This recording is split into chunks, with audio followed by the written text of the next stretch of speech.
It's January the 18th, 2022, and you know why you're here, so let's kick this off right and introduce the players. Hey, I am Gerissar, a PvP Padawan. Hey guys, my name is Bigmoran, but you already knew that, and we're joined today by Roxxybolts, who is known for who is known for his death bolt. Oh, the biggest death bolts. Yeah, I am Roxxybolts. I've been playing WoW since I started at the end of TBC, so been a good bit. But I've only been competitively PvPing.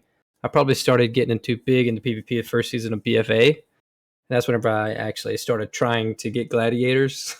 But yeah, I stream on Twitch. I'm kind of new on Twitch.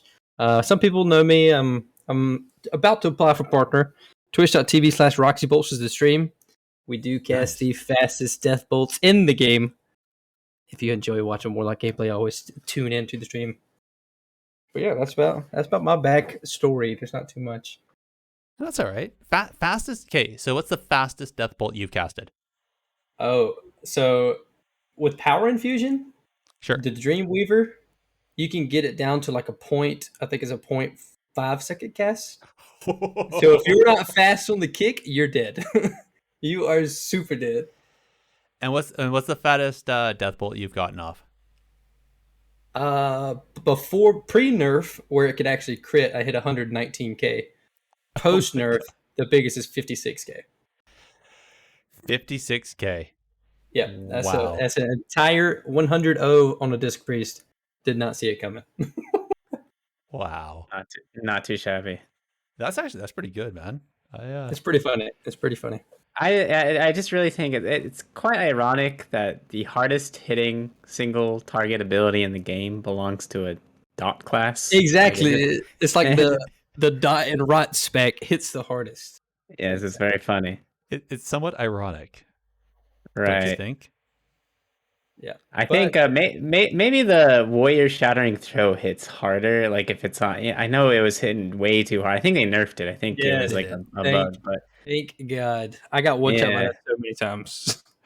Yeah, it's just kind of funny. Yeah, that the two hardest hitting abilities were two like sustained damage classes. Exactly. So it was one of those double-edged swords because either I Dark Pact and I don't die, or I Dark Pact and I do die. It's like, what do I do here when I'm fighting a Ret Warrior and he's casting a Shattering Throw, but the Ret has wings up? Okay, well, now you enjoy this damage. Right. Disgusting. Well, can't you just line it? Yeah, absolutely. Yeah. Just align it. Just line it. And chat does bring up, of course, the whole balanced issue. Balanced, by the way. Another supposed dot class that one-shots. Yes. Good times. Yes. All Shadowlands things. Much better than all the issues that we were talking about back in BFA, if you will. Although it sounds like a 0.5 second death bolt isn't much different than a super fast G-Pie or a Chaos Bolt that we were all having at those. People hated me in BFA. I had 100% baseline haste. So with 1 3-second Mortal Coil, I could get off 3 Chaos Bolts. My God. It was so stupid. But it sucks to be on the receiving end, but to be the casting end of that, like to get I that had a off, blast. it's so much fun. I had a blast. Yeah. So fun. Oh my. Oh boy. Well, I have to, unfortunately, amongst all the great news as this is, I do have to put a little bit of a damper at the beginning of the show. If you noticed, Andelin is again not joining us tonight. And part of that is, I think people have gotten a feel for it, but he hasn't been enjoying World of Warcraft really. So he hasn't been playing. He's been playing a lot of Overwatch and whatnot. But he, amongst that, and then also recently being married, and his new wife, and him moving into making a life together and whatnot, he just doesn't have time to do this. So he has stepped away from the show. I wish him all the best, and there's always a seat at the table for him. But I just want to let everybody know that unfortunately Andelin will no longer be a regular part of the show. So all the best to him in his endeavors. And I I highly recommend. I mean, if you guys want to, you can always find him still over on the Discord for the Warcraft Radio, and I'm sure you'll still see him over on the Twitters and other places on the internet. But I guess I'm going to start. Actually, I'm going to start with you, Big, because since we missed the last episode, we would have recorded on the 4th, but I know you were sick. Roxy, you yourself, you had come down with a bit of the vid. I was just wondering, first with you, Big, what have you been up to? I guess these last 4 weeks. What have you been up to since Christmas? Well, yeah. So I got some Affliction Warlock dots in my respiratory system apparently. But no, I actually last week I moved. I moved into a place with my girlfriend, which was quite nice. We assembled some IKEA furniture, which is a nice, rite of passage for moving. And so it's been pretty nice. Nice. Can't complain. I haven't really been playing WoW too much. I will say this. I know sometimes I like to plug skill cap stuff, but we are working on our Road to Gladiator series, which and it's been very interesting to say the least. And we're gonna probably be releasing the first episode by the end of the week. Nice. But yeah, it's been an interesting journey. And we have our team, and we have our they've been doing their coaching sessions, and it's gone quite well. It's been a very enjoyable experience. It's been a challenge, but enjoyable. Can you give us any like behind the scenes info, like how many players were picked up for the Road to Glad and that? Or so we picked up 3 random players, all around 2K rating in 3s. Okay. They didn't know each other. They'd never played together before. They after their second Q session, after we gave them the coaching, they climbed all the way from 2K to 2300, which was very encouraging. Then they tanked a little bit, which is fine, but they're having gradual progress, which is I think exactly what we wanted. So it's awesome. been a very fun experience, to say the least. That's so, because I thought it was there was going to be players, but they're going to be playing with already Glads. But this is 3 players. You created a 3s team. There's side coaches to just give them advice along the way, but they're all playing together to these 3 players, right? Yep, it's just 3 random players, and they record their games. We watch their games, and we give them, we tell them what they need to fix and what they need to work on. We got a lesson plan going, and it seems to be working. So that's really, really good. That's impressive. Yeah, that sounds great. Skill Clap Glad School. Where do I sign up? Yeah, the LFG special. Yes. That's crazy. All right. So Roxy, I guess same question to you. What have you been up to aside from catching COVID and then recovering from it? What have you been up to since Christmas? I am a full-time firefighter, so I have like a really awkward. I have a really awkward schedule. So I do like 24 hours on. I do a 24-hour shift, and I'm off for 2 days. Yeah. So the 2 days I always do try to stream in between, but once I got sick, I just was coughing so much I didn't want to stream. Yeah. So I finally took advantage of me not being lazy and finally did the stupid rift farm. Got my conduits and sockets and everything, so I did more damage. But I couldn't stream because I couldn't really talk well. But yeah, I finally finished all that. The grind, as people call it. Well, congrats.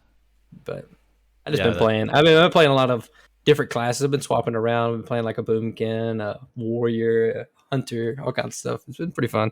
Oh my.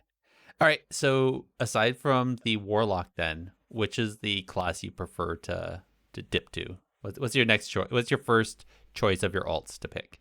All right. So the most fun, I think, is the Batman Demon Hunter that just flies around the map and does disgusting damage. That's it's probably one of the most fun classes in the game, to be honest. But I'd probably swap to that if I'm not playing Warlock. I enjoy playing Demon Hunter. That's like your go-to. Nice. Yeah, it's pretty fun. Yeah, I don't disagree. I think MVQ would also agree with you. Yes, definitely. The biggest damn. Indeed. All right. Well, I guess on my side, let's hear what have I been up to. So I had a week off, so I just potted around on World of Warcraft. I was getting really close to cornering the ore market on my server, and then out of the blue, some farmers showed up and dropped like and totally undercut me like three gold each ore. It was crazy amounts. And he kept undercutting me for a good 20 to 30,000 ore. Like it was ludicrous. So I had to just step back and I got really upset for a sec, but I had to cool off and just step back for a bit on that. I was here, and I've been focusing on my prop pally and having just a blast doing Mythic Pluses and just learning all the nuances there. So I joined a new guild because the guild I was on with that was an old family guild that had just turned into a ghost guild of alts. There's like maybe 2 people on at a time, and that's like once a week that I might see somebody on. Yeah. If not, so I found another guild on my server, joined them. They have a very active guild, active raiders, active mythic plusers. So went and I did a plus 14 Theater of Pain with them, which was educational to say the least. We did not time that at all. I think I was 223 when I went in to do that, and it was touch and go. It was touch and go, but it was a lot of fun though. I haven't had that much excitement for a while trying to stay alive. I was actually fearful for my life a couple times. It's yeah. Anyway, but that's about it. So other than that, let's hear what else. That's about it, really. You're always cornering markets. That's you're always, when you're say what you've been doing, it's always you're always creeping up on those markets. Coming to the auction house near you, Gerissar. Watch out. No. What do you buy with all your gold? I'm curious. So I have been buying WoW tokens and using that to purchase my my subscription.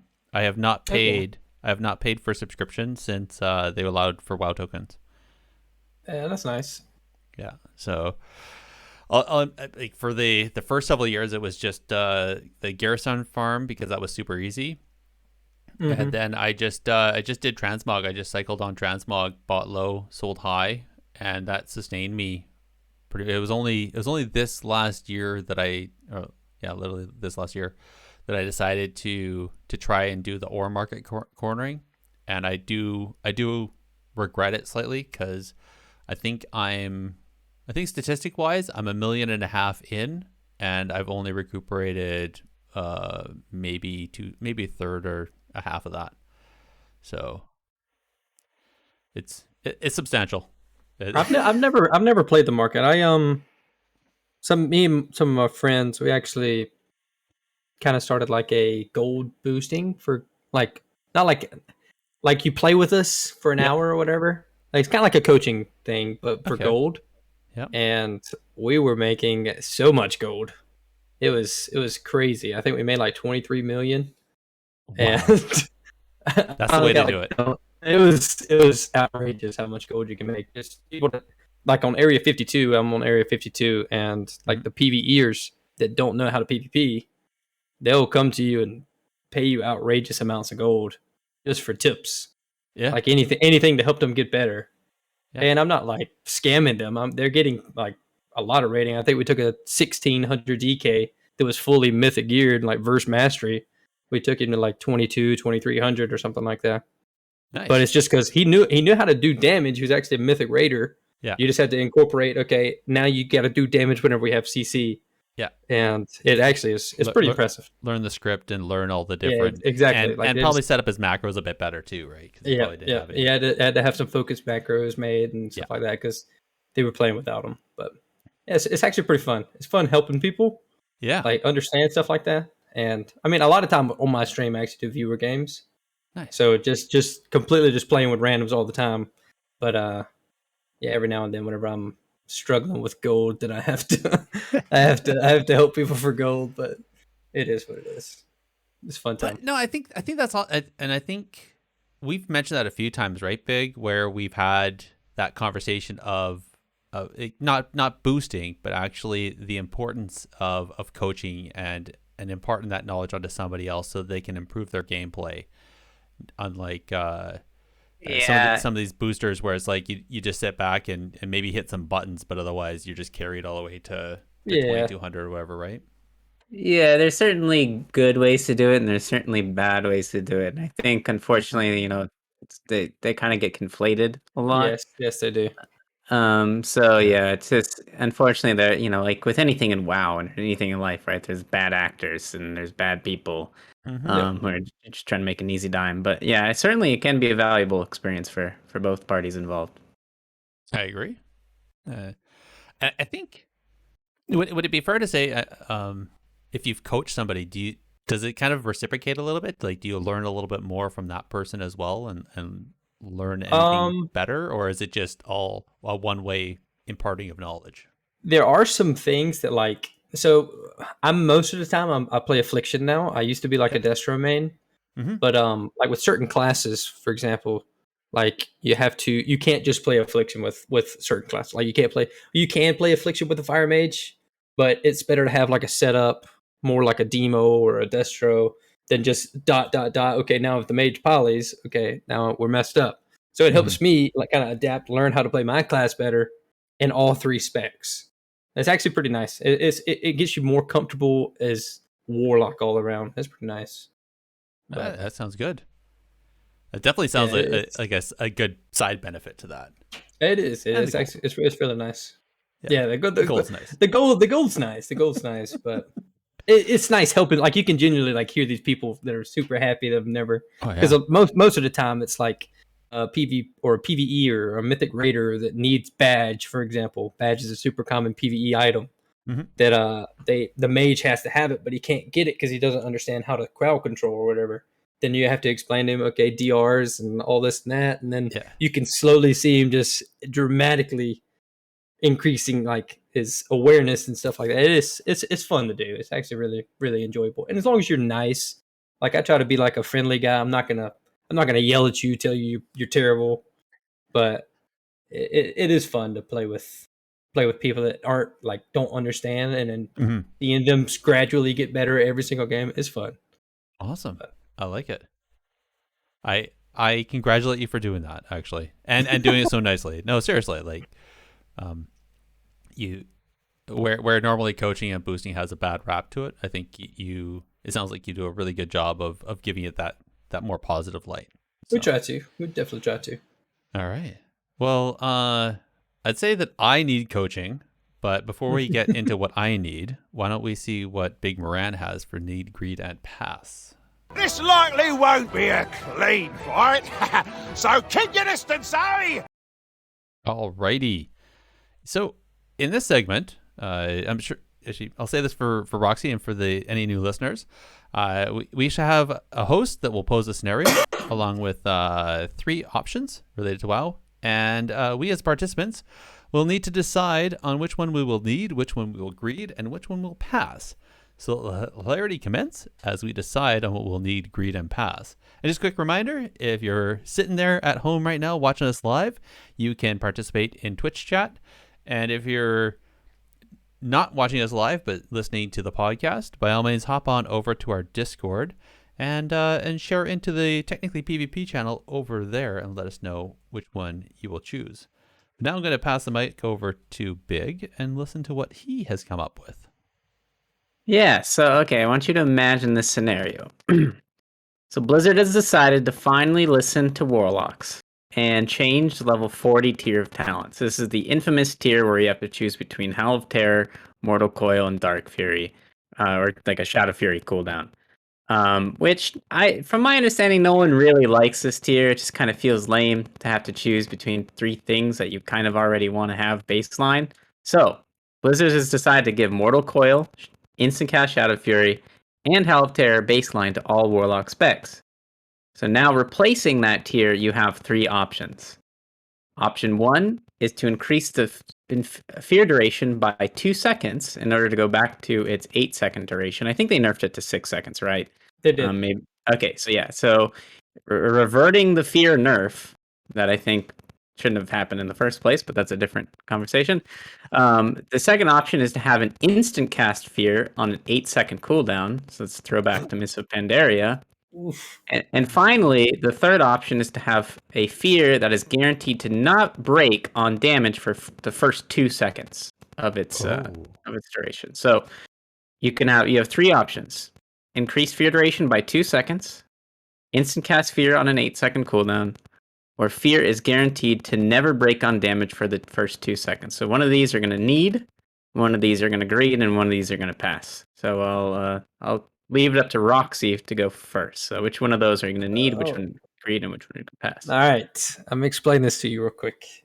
Because if number 2 was possible, the bracket would never stand a chance.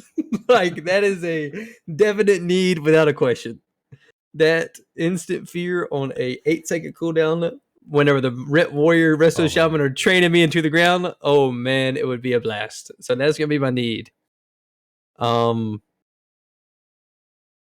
I feel like the number 1 is really, really good, and the number 2 or number 3 is good, but I would probably do the 8-second just for the extra CC for the greed.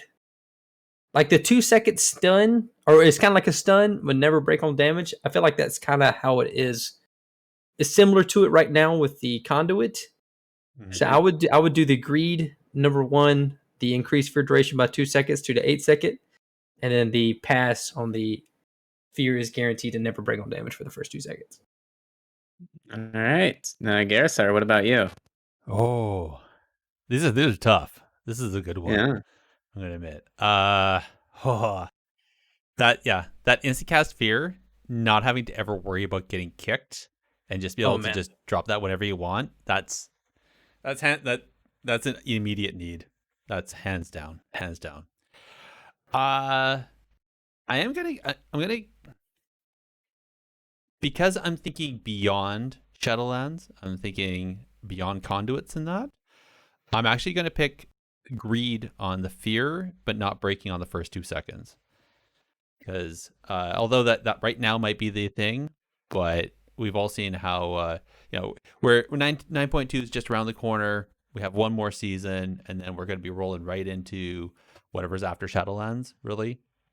So I'd love to, and I mean, really, let's be honest. Who knows? Blizzard might change that completely for the next expansion, and whatever I choose is obsolete. But assuming it keeps going past it, I'm going to pick that because I always dislike having a fear and then casting something right after it, and then the fear breaking. Yeah, that is so annoying. And unfortunately, I'm going to have to pass on that 8-second fear, as sweet as that would be. But yeah, all right, that's mine. I guess Big, since you're the one that came up with it, though, what are your choices?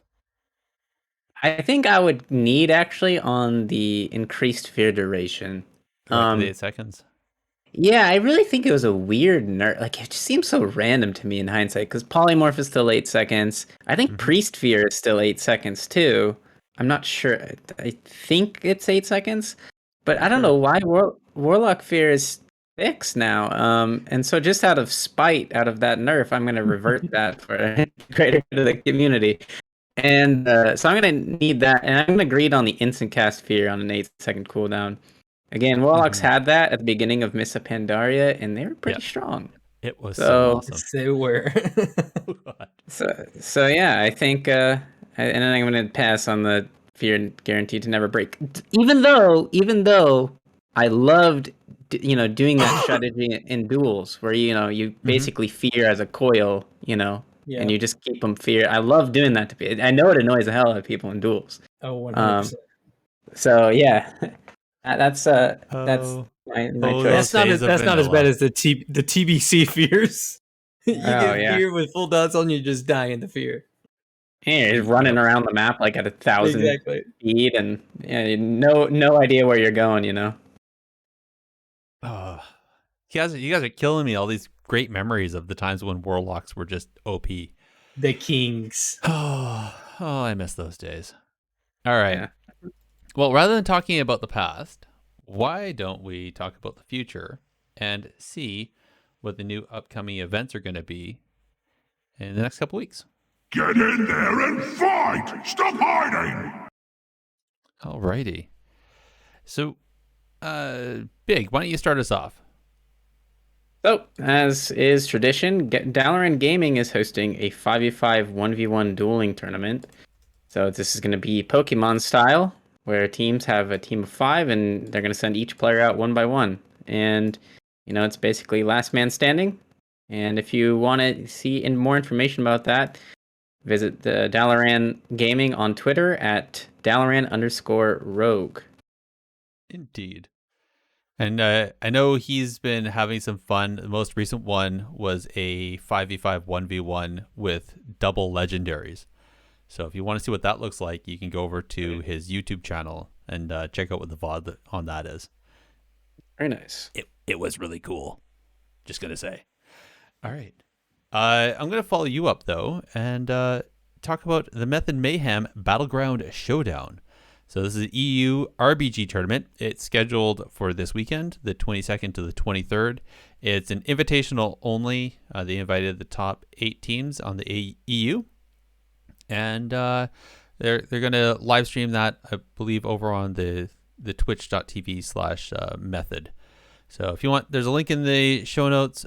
It goes to their announcement on method.gg, talking about the event and everything that's going to be happening. And they're also going to be doing some crowdfunding using Matcherino. So if you guys want to head over there and give a little support, and that'll actually add to the prize pool, which is currently a bunch of in-game gold. Actually, I see that. Yeah, 5 million. 5 million for first place. Yeah, That's pretty So nice. it's actually 10 million total across the top 4. That'd be pretty nice. Yeah, unfortunately it's EU, so but hopefully they come back to the NA and do another one of those. I did just make an EU Warlock. You could do that too. Yeah. All right. Big, do you want to do the next one? Yeah. So Oasis, the Oasis community is hosting 2 tournaments. Mm-hmm. One is going to be on January 25th. It's going to be the 2v2 tournament with individual signups, and then there's going to be a 3v3 tournament on January 30th, and that's with team signups. And of course, if you want more information, head over to the Oasis community Discord. I'm sure we're going to have links to that in the show notes. We will. It's a really good community. If you're looking to get into PvP and you want a good place to start, that's an excellent place to start. Really friendly people. And you can start some conversation there and make some friends and possibly sign up for this tournament. Indeed. And I know over on the Oasis Discord, they also have a channel so if you don't have a team already, you can head on over there and find some other teammates to sign up for the 3v3 as well. So, and last but not least, late last week, Blizzard announced their 2022 esports and what that's going to look like. So starting on the 18th of February, we're going to have the Classic Arena Tournament with Burning Crusade. And then right into March, we're going to start seeing the AWC, which is going to go all the way into April. And then middle of April, the MDI groupings are going to start with, and that's going to go all the way into May with a lands. And then there's going to be a last stand tournament there, which is, again, the MDI last stand. And that's going to create all the winners, which are then going to go to circuits. We don't have actual dates or times for the circuits, but I'm guessing those are going to be in June.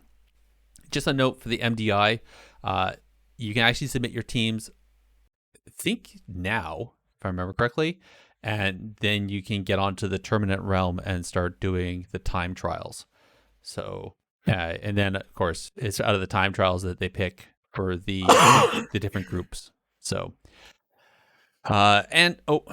I have to note on that. Those are the EU and the NA MDI groups, and when they're going to be streaming those on the YouTube channel.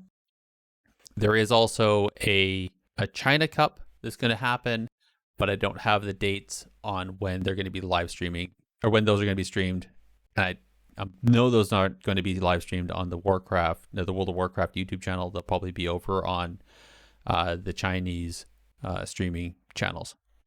So I'm going to hold off on anything else on that, though, because we will actually be talking next episode with a member from the WoW esports team. So if you have any questions that you want us to ask next episode, send us a line over on our email, technicallypvp@gmail.com.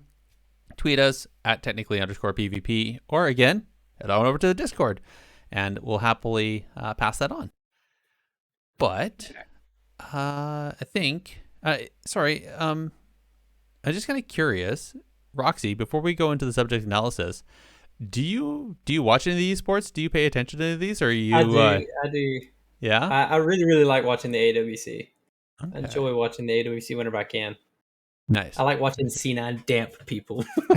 Oh my god! I love the Warlock gameplay from Channel. I do not like that. A lot of people hate it, but I love it. I love watching it. I just remember, geez, it was during the BFA Cups. Mm-hmm. It would be like a Cloud9 series. Like, I would go AFK for like 2 hours. Yes. Come back, and the series would somehow still be happening. I'd be like, oh my god. Like, dampen people's souls. Jeez, those poor casters, man. Like the shoutcasters, they have to just like, yep, Cloud9, yep, they're doing their dampening again, yep. And it's just that for 15 minutes every game. You could hear it in their voices, but then you have to give hats off to the casters, because they were still able to talk through it, and they still kept it somewhat exciting. They were still, going through the play-by-play and doing that. But yeah, it was tough. You know what's so ironic about this? This is a little aside. I was watching. I know Roxy has been playing with Fenrique lately. It's so funny because when you're playing like a wizard cleave, like a dampening wizard cleave, and it gets to those like last 5 minutes, it's so intense to play those games, but watching those games feels terrible.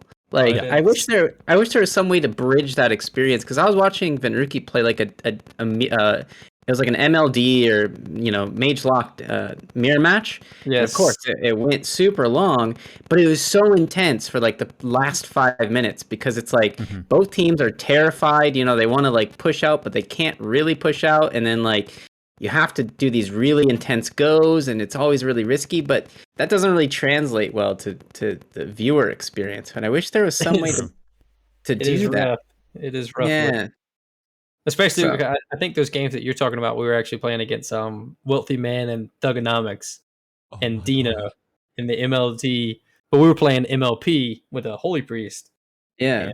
And it was terrifying. It's crazy playing against these well-known players that are like so good, but yeah, it's nerve-wracking too, because like one mistake and you're dead. You're gone. Yep. But it is fun. It looks like, some of the games are lasting really longer when it's happening, but man, every single thing that you do has to be spot on, otherwise you just die. Yep. Wow. It's exciting. It is fun. You have an interesting version of fun. I call that stressful, but hey, that's each to their own.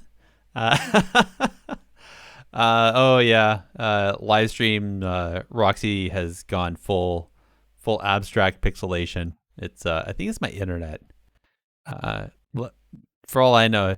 So it's probably my wife. She's gotten onto Fishing Planet, which is an amazing free to play game, but it's pretty graphically intensive and it sends a lot of information. So I think that probably is doing it to the internet. Oh, and he's back. All right. Well, talking about Warlocks and all the dampening that they do, why don't we get into the subject analysis and pick Roxy's brain and figure out what makes Affliction Locks so gosh darn fun? I'm gonna light you up, sweet cheeks. Affliction, like people, the playstyle that I enjoy is different than like the dot right, just run away. like I really, really enjoy the aggressive Affliction gameplay. I mean, obviously you have to kite and port and everything properly, but I love the setting up with your partners, setting up the really big death bolts. Have a Mhm. blast. Because like if you cross control properly, every single minute you can just kill somebody. Even without Dark Soul, I can still hit a 30, 35k, 36k, and that is a lights out for people at dampening. But Yep. it's different. Like I know next patch they're removing or they're changing Deathbolt. I think it needs to be changed a little bit because it's a bit overtuned and people can't react properly. I understand that, and it doesn't really fit the role of Affliction. Obviously, Yeah. like how does Affliction have the biggest burst of any caster in the game? It's literally the opposite of what Affliction even is. But it's pretty fun. Like I've gotten really good at. I say really good. I'm starting to understand Warlock and how to like use every single mobility properly. Okay. And whenever I'm doing like twos, I do a lot of viewer games, and I Mhm. try to explain to my viewers like, whenever you're playing twos and whenever you're playing threes, make sure you're always using like everything that your teammates give you. So not Mhm. many people play with Warlocks because Warlocks were terrible at the beginning of this expansion. Yep. But a lot of people they don't know how to react properly to cooldowns. Like for example, warriors are pretty common, I would say. Um, like the second that a warrior presses avatar is the second that I'm going to port. Yeah. Now the second that I port, that warrior's going to press tab and he's going to start slapping my teammate in the face. So I had to explain to my teammate, okay, now you use your gateway so you can get away from his burst cooldowns. Yeah. So it's if you use the mobility properly, like Warlock can really, really be the bane of people's existence. Like it is miserable Mhm. watching watching people like especially warriors.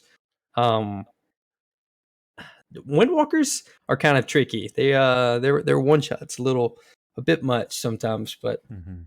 it's still it's a fantastic. Like I really, really enjoy Warlock all around in twos and threes. Threes can be a little frustrating sometimes because a Red Warrior can completely delete your existence, but Yep. it's still it's the most fun class in the game for me by a long shot. Okay. I like it. You make it sound just fun. It really is. So I loved playing. I used to play Affliction Warlock back in vanilla and TBC, and I really enjoyed it. But I have to admit, like these last few expansions is I don't know. There's something to it. It's a little bit different. I haven't really enjoyed it as much. I've been playing other classes and enjoying it more. Although playing Destro, that was fun. But I think the Affliction I really haven't enjoyed as much.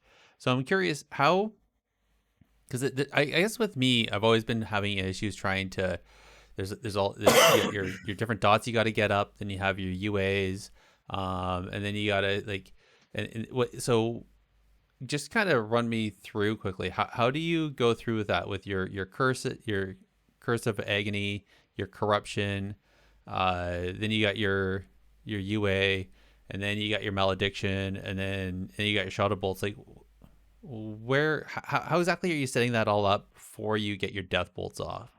So the ideal set that's going to sound like a lot. I'm going to let you know, but Sure. the ideal setup is you get your 18 because you're playing Wrath and Agony for the death bolt, so you have the biggest possible dot tick from Okay. Agony, and then absolute corruption is more like a dampening playstyle. A lot of people like that, but I'm not a big fan. But the Wrath and Agony, once you get to your 18 stacks, you're going to refresh that, refresh your corruption, cast your UA, refresh it one more time, and then you're going to cast your Soul Rot into your Phantom Singularity, into your Dark Lair, Death Bolt. But the Okay. biggest thing, the most important thing of all, is that you have to cast a PvP talent. It's Rapid Contagion. So you have 5 shards. You Yeah. have 5 shards, and Rapid Contagion costs 3, and Deathbolt costs 3. Okay. All right. So you have to pre-Rapid Contagion your damage so that you have built another shard for your Deathbolt at the end. Otherwise, you will not get the big Deathbolt. Hmm. And that's one of the biggest things that a lot of Warlocks they can't really comprehend because Deathbolt is based off of all the dots that are currently on the target. Yeah. If you don't have a So dot on, you don't do exactly, anything. if you don't have a dot, it does 0. So you want the longest, like the freshest dot that you can get on there. So if you pre-wrap a contagion rather than having to wait on a shard to generate before you start, then you're gonna have like the second that you get that Soul Rot, Phantom Singularity, Dark Soul, Deathbolt, and it just one shots people. Okay. But it's different. It's fun. I have a blast doing it. And some warlocks, they play like the Absolute Corruption, the Sacrilege Legendary, Rampant Afflictions. It's just it's not for me because I am a Destra. I was a Destra main for years, and I enjoy the big numbers. And it's just more of a feel good for me. But there's definitely going to be some interesting builds that you're going to be able to do. I've already tested them on stream. Okay. Like the Necrolord Affliction next patch is going to be outrageous. I'm going to call that right now. It's going to be disgusting.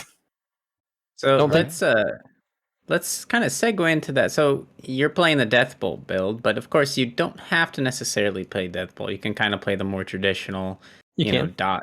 dot based warlocks. So let's discuss some of the key differences in the builds. Starting with the talent tree. So we're just gonna go through each row really quick and discuss what talents you typically want to be running and for each build. So I don't know if you have the talent calculator open, but for the level 15 tier, what are you picking between Nightfall, Inevitable Demise, and Drain Soul? Inevitable Demise, always. Never anything else. This Really? patch. Okay. Next patch is going to change. I'll explain And that to you after. That gives you the big drain lives, right? It does, the massive drain lives. Mhm. All Whenever, right. whenever I say big, like I can get a 13k a second for 8-second hot. Like it is, I can't be killed through it. It's insane. But go ahead. While doing damage, right? While Too? doing max damage, yes. It's outrageous. That's So awesome. that's pretty fun. So on the next one though, then you got the Writhe of Agony, which you're talking about again, where Agony starts at 4 stacks, so it Yes. and it ramps up to 18. So it starts a little bit higher and it ramps a little higher. Then you got your Absolute Corruption, so it's now permanent. So now you don't have to keep recasting it, and it does more damage. Yep. And then you have your Siphon Life, which it's an instant cast dot basically. It does 25 damage over 15 seconds and heals you for, well, sorry, it says 25 here on the WoW head calculator, but it does X amount of shadow damage and then it heals you 30% of that damage done. Which, I mean, Siphon Life used to be like the go-to way back again, back in my day. But we haven't picked that for ages. Like, Well, let me give you a little quick scenario here, real quick. oh, okay. Siphon Life. All right, it heals you for about 300. And I don't know if you've ever been hit by a warrior in PvP, but that 300 every second does not matter one bit. It's a wasted global, completely useless. Like you're never gonna play this in a million years unless they like completely rework that. It is absolutely terrible. Yeah. The other two are definitely Wait, you mean, playable. You mean a low level hot doesn't help you out in a burst meta? Absolutely not one bit. You put Siphon Life on a ret and he's gonna laugh at you. That's what's gonna happen. Ooh, it tickles. So it's Writhe and Agony 100% all the time, no change? No, so it depends on which type of warlock you are. If you're more like you want to play the Rampant Affliction style, then you play the Absolute Corruption. Because so Rampant Afflictions allows you to get the 3 UAs rather than just 1 UA, right? Mm-hmm. So you play the Absolute Corruption because you need those extra globals to keep up your dots. Because it can be difficult to manage your dots properly with having like 3 targets and you're getting trained. Like it can be hard. Mm-hmm. So like your Absolute Corruption helps you with some of that global starvation. Like while you're trying to kite and keep up everything, it's nice in that scenario. And paired with the legendary of Sacrilege Legendary, so it keeps up your slow. You can keep your slow up on a target for 24 seconds. But it's a different playstyle, but some warlocks love it. Like I watched some warlocks on EU, and they absolutely never take it off. Okay. But Writhe and Agony definitely for the big one shot. All right. Good to know. Very nice. And then level 30 tier was redesigned slightly. Death Pact was buffed, but your options are between Demon Skin, which gives you some passive survivability with an absorb shield that just passively ticks on you. You have Burning Rush, where you sacrifice some of your HP for a movement speed increase, and then Dark Pact, where you sacrifice some of your HP for a shield. So which one are you choosing in the current meta?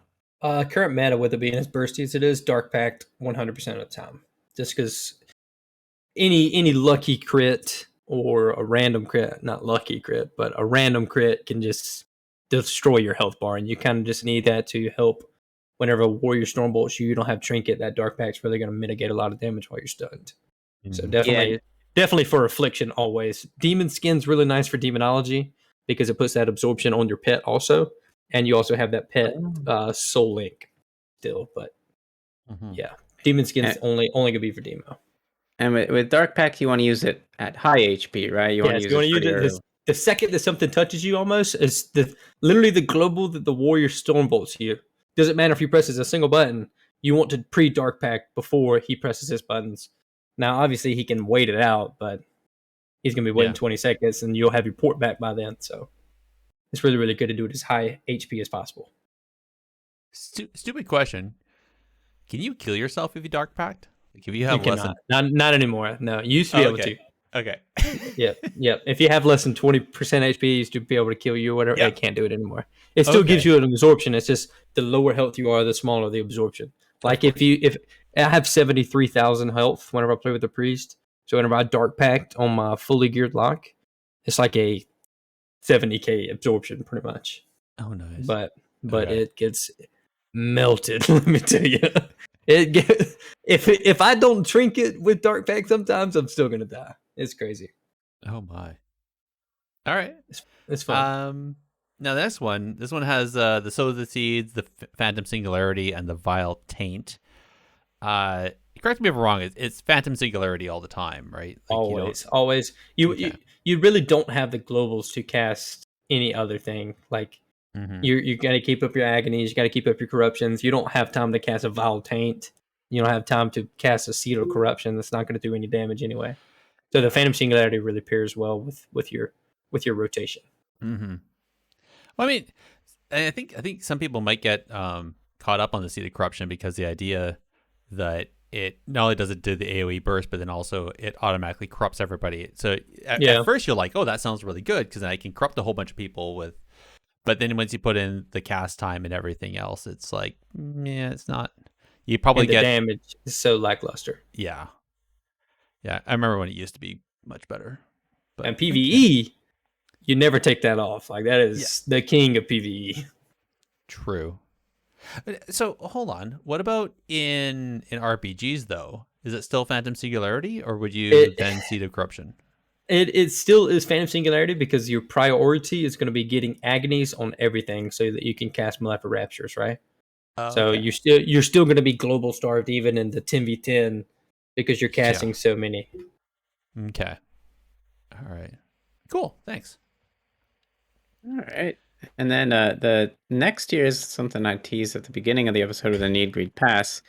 So your options are between Dark Fury, which gives you a reduced cooldown on Shout of Fury and increasing the radius. And then you have Mortal Coil, which, I mean, pretty much everyone knows what Mortal Coil is. You have a instant cast ability that makes the target flee, incapacitate for 3 seconds, and then you have Howl of Terror, which is an instant cast AoE fear on a 40-second cooldown. So what are you choosing as Affliction these days? So, I actually get asked this more than probably any other question. Like a lot of people would think that Mortal Coil is just the best in this in the Deathbolt situation, but I have won so many games simply from getting my soul run up.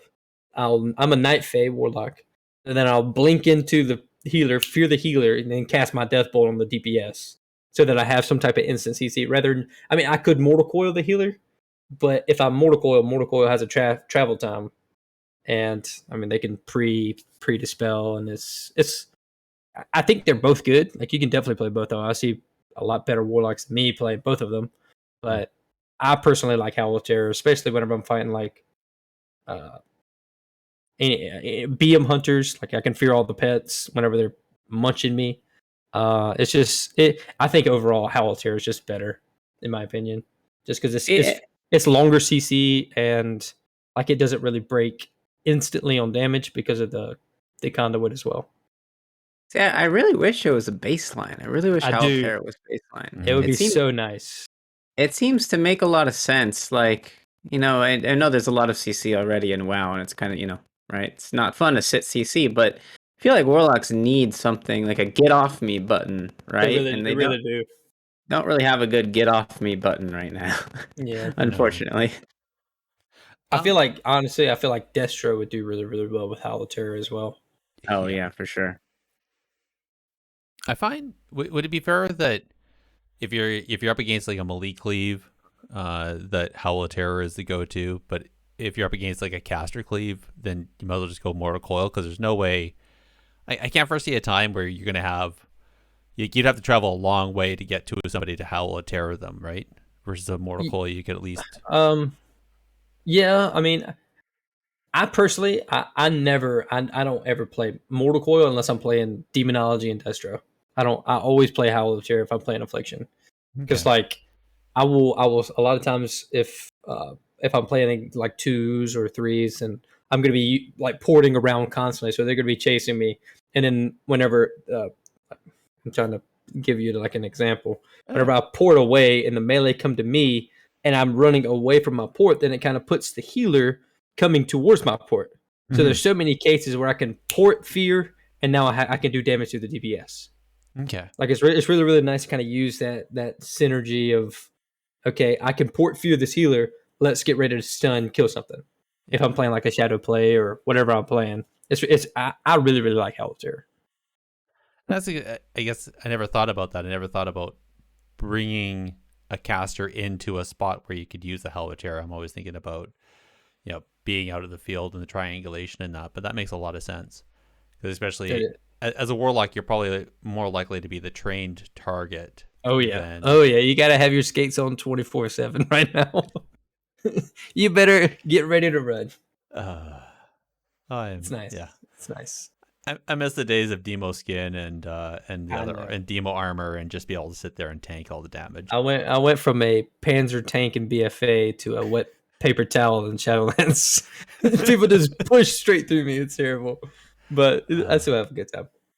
Oh boy. Well, I guess let's look at the next tier then. So you got your Shadow Embrace, which is a fun-looking talent where Shadowbolt applies a debuff that increases the damage you deal to that target by 3%, and it stacks. Then you got Haunt, which I remember when it first came out, is a pretty interesting one.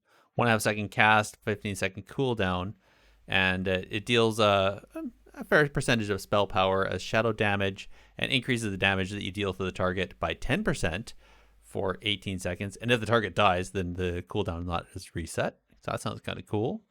And the good old Grimoire of Sacrifice, where you sacrifice your demon, and then you get its power, depending on whichever one it was, and also causes your spells to do a substantial amount of additional damage. And that lasts for another hour, or until you summon another pet. Yep. The best here is by far Grimoire Sacrifice. Oh. And it's not really...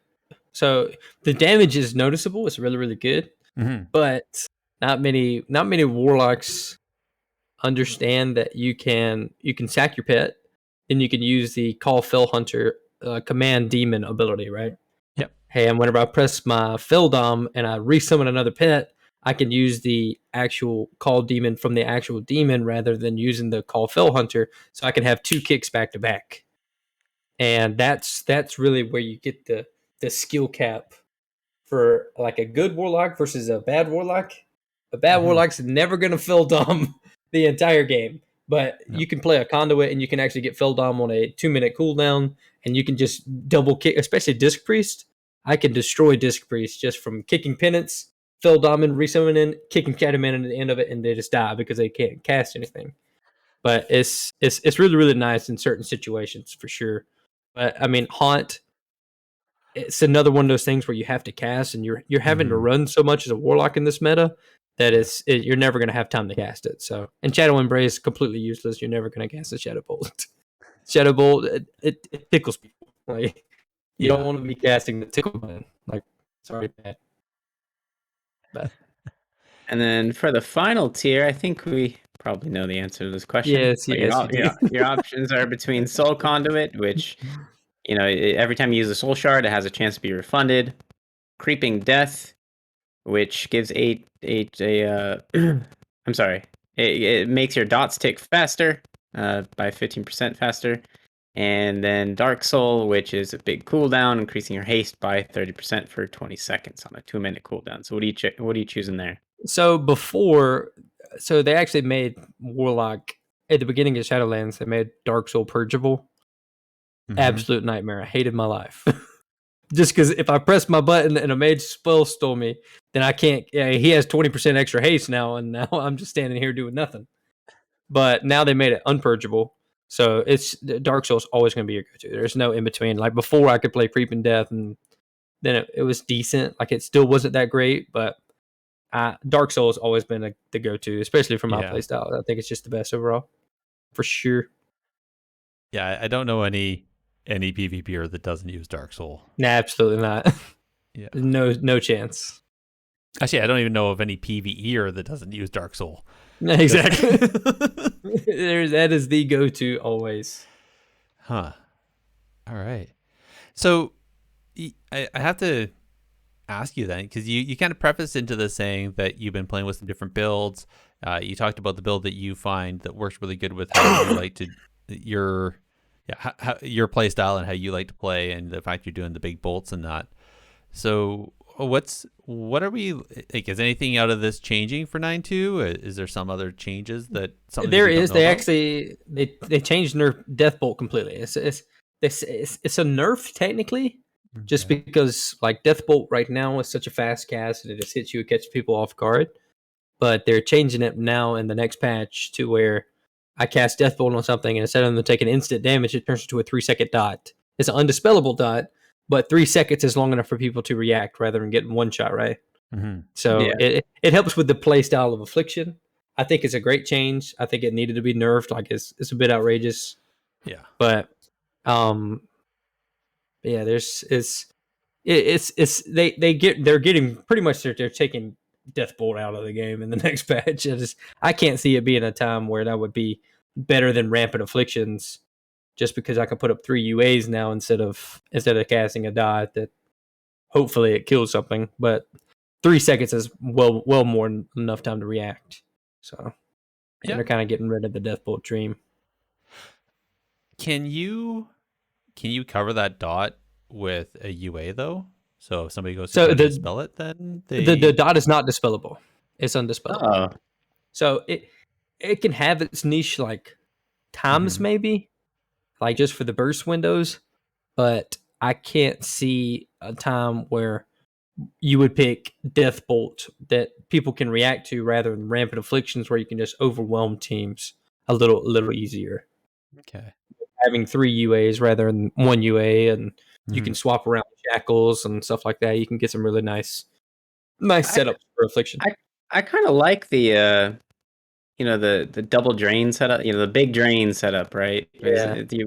I think Yeah. again, it's kind of interesting how Warlocks kind of evolved into not only a bursty, like Affliction Warlocks kind of became a bursty class with Deathbolt, but also like a ramp class with Inevitable Demise. You're kind of looking for these really small windows to deal a ton of damage. Like you burst with You your can drain life, which is insane to me.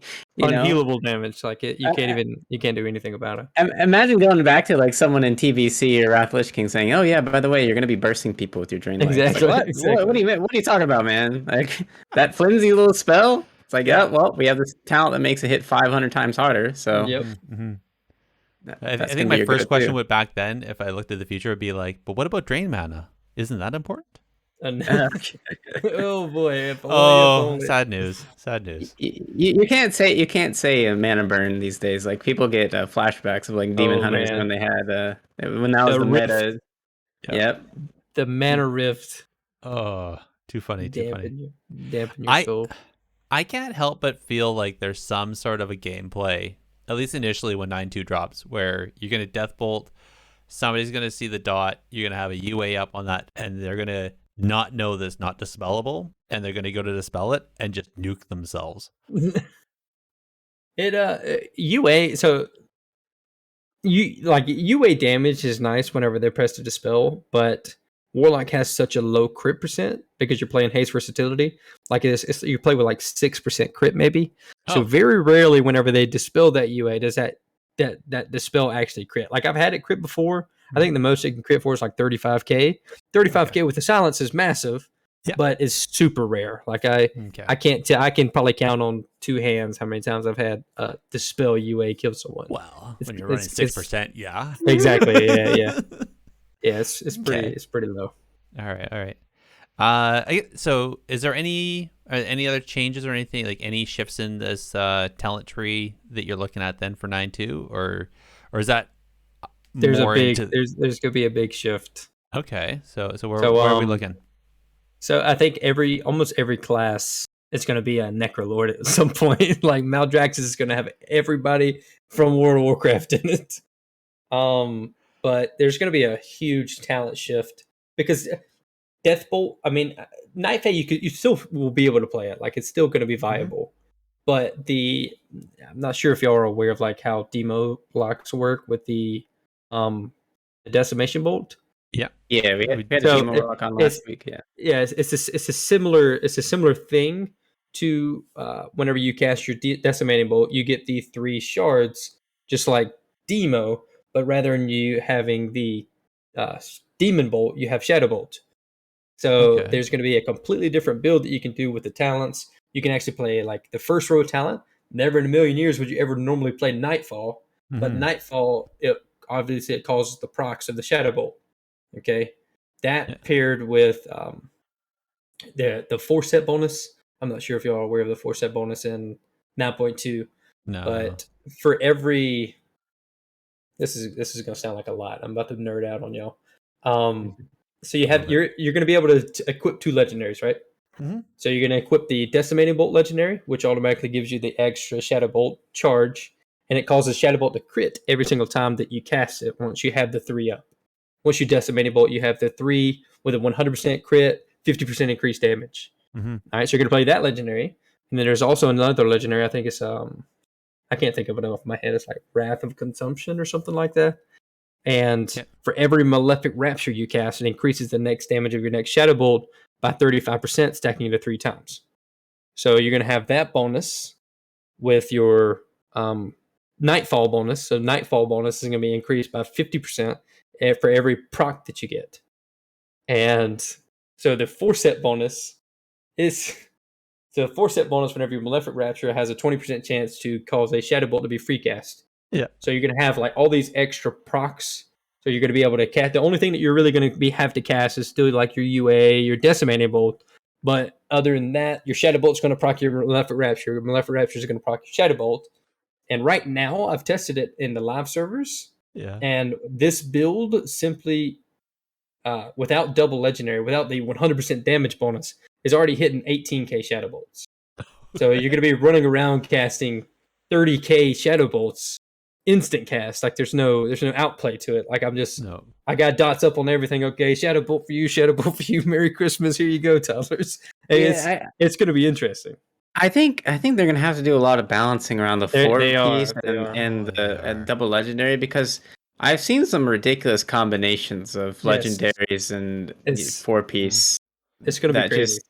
They're really game breaking stuff. Demo next patch. It's going to be crazy. I don't know, guys. Like you say that, and I want that, but at the same time, like I've reached out to some people.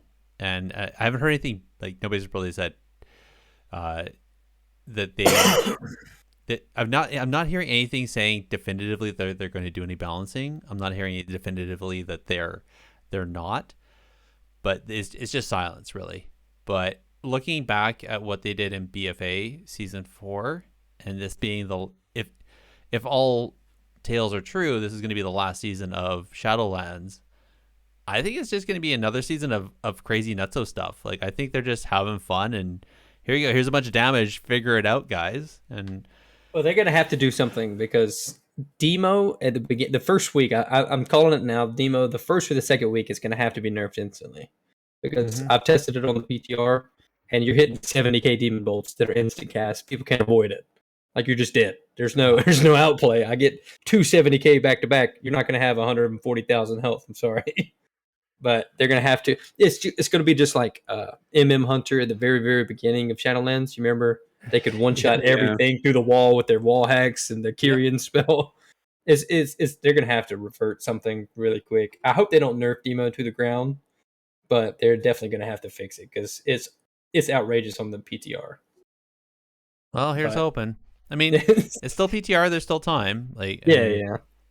And we've seen it before where stuff goes live, and then the first week it's like all of a sudden then we see all the nerfs because that's when all the data actually comes Sub through. rogues But- and MM Hunters at the beginning. Yep. There'll have to be some type of tune. Hopefully, I hope that there's gonna be some type of tune because it's gonna be crazy. It'll still be fun. Enjoy your I'll still have a blast. I'm gonna one shot everybody. enjoy your 2200 in week 1. Exactly. I'm trying to get my Goliath the first week. There you go. All right, so let's talk PvP taunts quickly. Okay. So as always, you only have 3 to choose from. I think it's here. I didn't even count this. 1, 2, 3, 4, 5, 6, 7, 8, 9, 10, 11, 12, 13, 14 different talents to choose from, and only 3 spots. It's hard. Yeah. This is hard. So easiest way, I'd say, what are the hands down you don't even look at? Like, you don't even bother. Well, personally, for me, obviously the Death Bolt. So there's 2 sets. Like you're going to play Death Bolt or you're going to play Rampant Afflictions. There's one or the other. You have to play that. You can't not play that. Then obviously, whenever you're fighting a melee, you have to play Demon Armor. You get to switch that out whenever you're fighting a caster, but you switch out Demon Armor for Nether Ward, so that you can have a spell reflect. Yep. And the last one, I do the Rapid Contagion, just because you can set up the really big one-shot Death Bolts with that.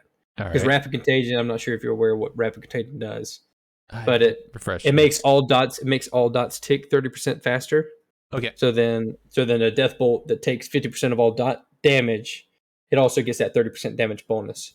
So it's pretty noticeable. Nice. All right. You can do some fun things with like Shadow Rift and stuff, but it's not going to be as good. Yeah. So like Amplify Curse, the Bane of Fragility, Bane of Shadows, Casting Circle. I've seen some locks casting circle and like drain life and trying to play like this immortal build, but eventually you're just gonna die. Like you're not gonna be able to heal through a warrior training you in a little casting circle. It's not gonna happen. But like RBGs, Shadow Rift is amazing. It's one of the best abilities in the game. Mm-hmm. You can just Shadow Fury your whole team, Shadow Rift them. Okay, now they're ported down to your port, and then you knock them all off the map. It's insane. Yeah, I can only imagine what that looks like with a Ring of Peace. Exactly. It's disgusting. It's hilarious. And then the Rotten Decay. Do you even look at? You don't. They nerfed it. So back in Legion, it would actually like every single time that you would drain life or drain soul. I can't remember which one it was, but every single time you would do it, it would completely refresh your dots all the way. Mm-hmm. But now it just refreshes the one that's expiring the fastest. And it gives it like 3 seconds, and then it's the next one, 3 seconds, and the next one, and it's just not worth it. Like, it's not enough. Okay. All right. And are any of these changing again 9.2, or is it all staying the same? That's going to be the same. Okay. All right. Question you're always probably asked. I know everybody's asking this day one. What's my favorite what's the best covenant I should have? So right now, if I'm not mistaken, Night Fae, because that gives you the go away, right? But now you're saying Necrolord because. So Night Fae, I think Night Fae will still have its place. I don't think Night Fae Affliction's going to be bad by any means. Okay. But I do think that the Necrolord with the double legendary is going to be really, really insane. I think it's going to scale with the 4 set. If it stays the way that it is, I think it's going to be really good. With just the 30k instant cast that are going to be.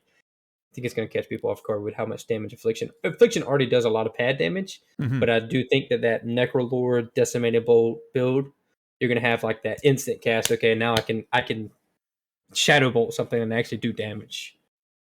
Okay. But those are the only 2. The Kyrian, absolute trash. Venthyr, completely useless. Like they're both really bad. That seems to be the theme. Is like, everyone's kind of gravitating slowly towards Necrolord. It's just a matter of time.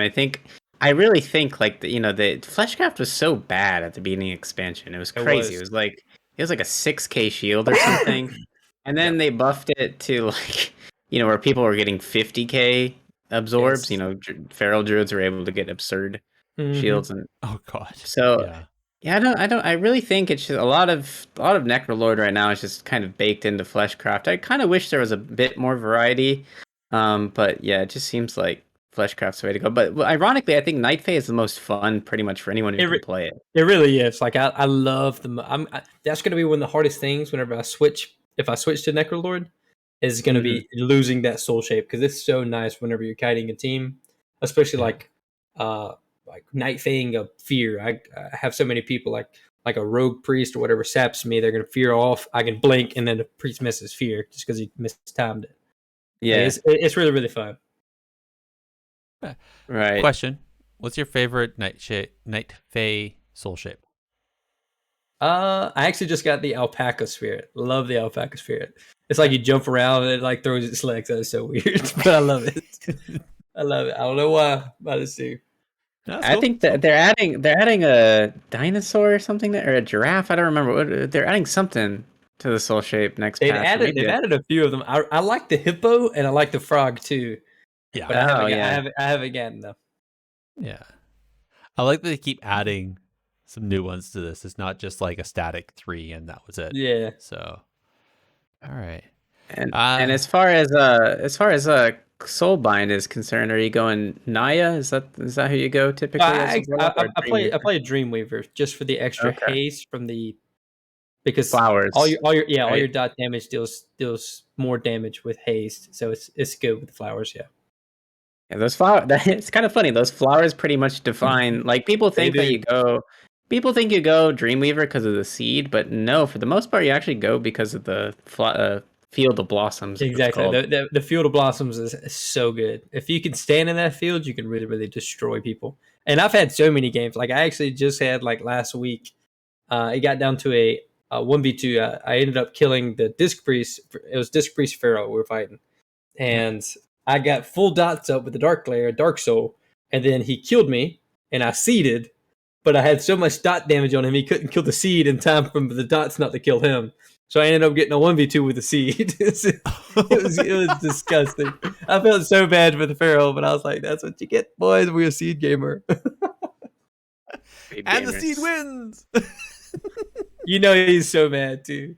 Man, people at the beginning of the expansion really hated seed. I don't know if you remember that. It was hard to target. You didn't have a health bar.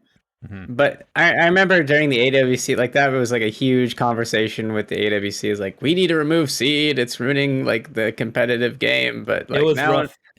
Now no one really cares too much. Oh, I think it's because Holy Paladins were broken. So like Holy Paladins could always keep the seed alive with it's like an ultimate sacrifice. It was you could shield it back on that. Yeah, it's crazy. Same with Disc. You could bubble it.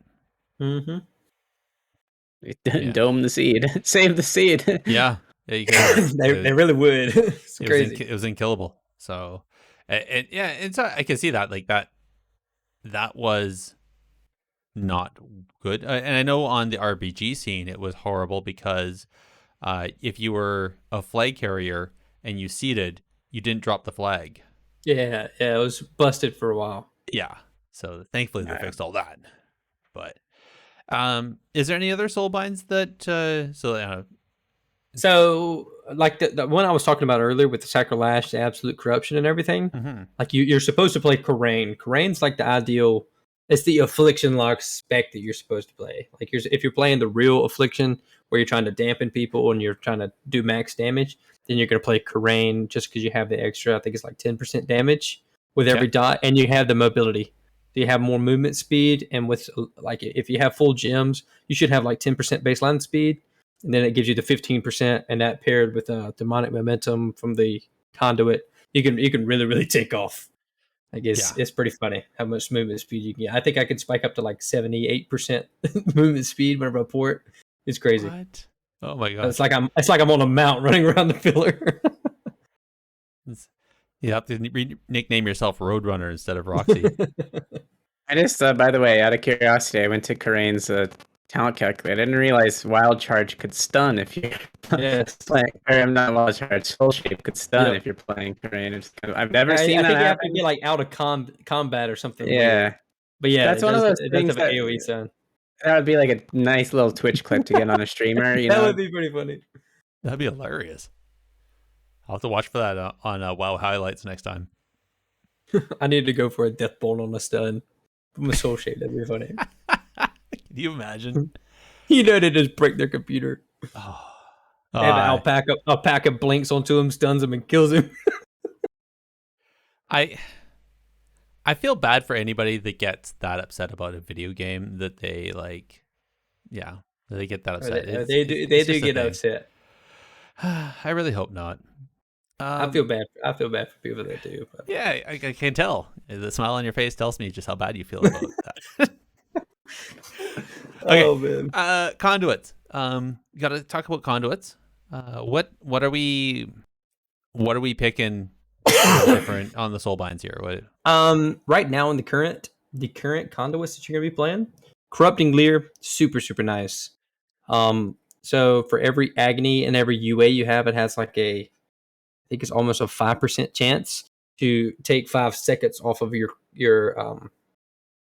dark glare cooldown. So rather than it being a 2-minute cooldown, now it'll maybe I've had it come down to like a 45-second cooldown if you're lucky. Like you can get some really good procs and you can bring that down significantly, and it gives you like another window rather than your Deathbolt Dark Glare pair like there should be.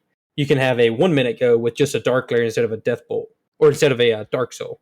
Okay. You can just send a Dark Glare and a PvP trinket or something like that and have a second go.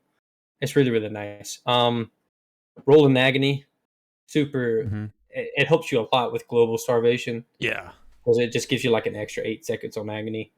Soul Eater is really important whenever you're playing Night Fae. Like you don't realize how much damage the can't even think of the name of it now. You don't realize how much damage the Night Fae spell does. Oh yeah. But it does a disgusting amount of damage. With Dark Soul Power Infusion, it does like 50,000 damage. Like just from that one dot. And you can train life with that, and you can delete people. Like I had a game earlier today, I was streaming with my buddy, and it said I couldn't get the Death Bolt off. I just got the Soul Rot. That's what it is, Soul Rot. Yeah. Full dots, Dark Soul. He power infused me. The priest ran around the pillar. The priest died on the backside of the pillar because he's just taking so much damage. It is outrageous damage. Really is. Especially if you have the 252 version. It takes like 50% increased damage. Mm-hmm. It is pretty nuts. And that, so the Soul Rot, and that's one of the neat things with the accrued vitality is probably the most important thing that I play, because I play like a more Live Lord, Kite, because I like to play a lot of double DPS like 2400 and 2s. It's just more of a challenge. It's just more fun. So like kiting and surviving is my forte, as you would say. But the accrued vitality, it turns the drain life into a 70, I think it's a 76 or 80% hot for 13 seconds or 8 seconds. I can't remember. But yeah, you play that, you pair that with the Drain Life Legendary, and man, you can get some insane healing out. That was the Soul Rot. So if you were to Soul Rot a BM Hunter, the Soul Rot hits nearby enemies. So now whenever I press Drain Life goes to everything with Soul Rot on it. So not only does it drain life one target, like if a warrior and a ret clash on me in the middle, and I cast a Soul Rot, I port, a Dark Soul, I drain life. I'm drain life in both of them at the same time, and I'm just destroying their health bars. It's a lot of damage. Resolute Barrier. What's that do to their pets though? For like a BM hunter or it melts pets. Like I accidentally kill pets all the time. It is so nice.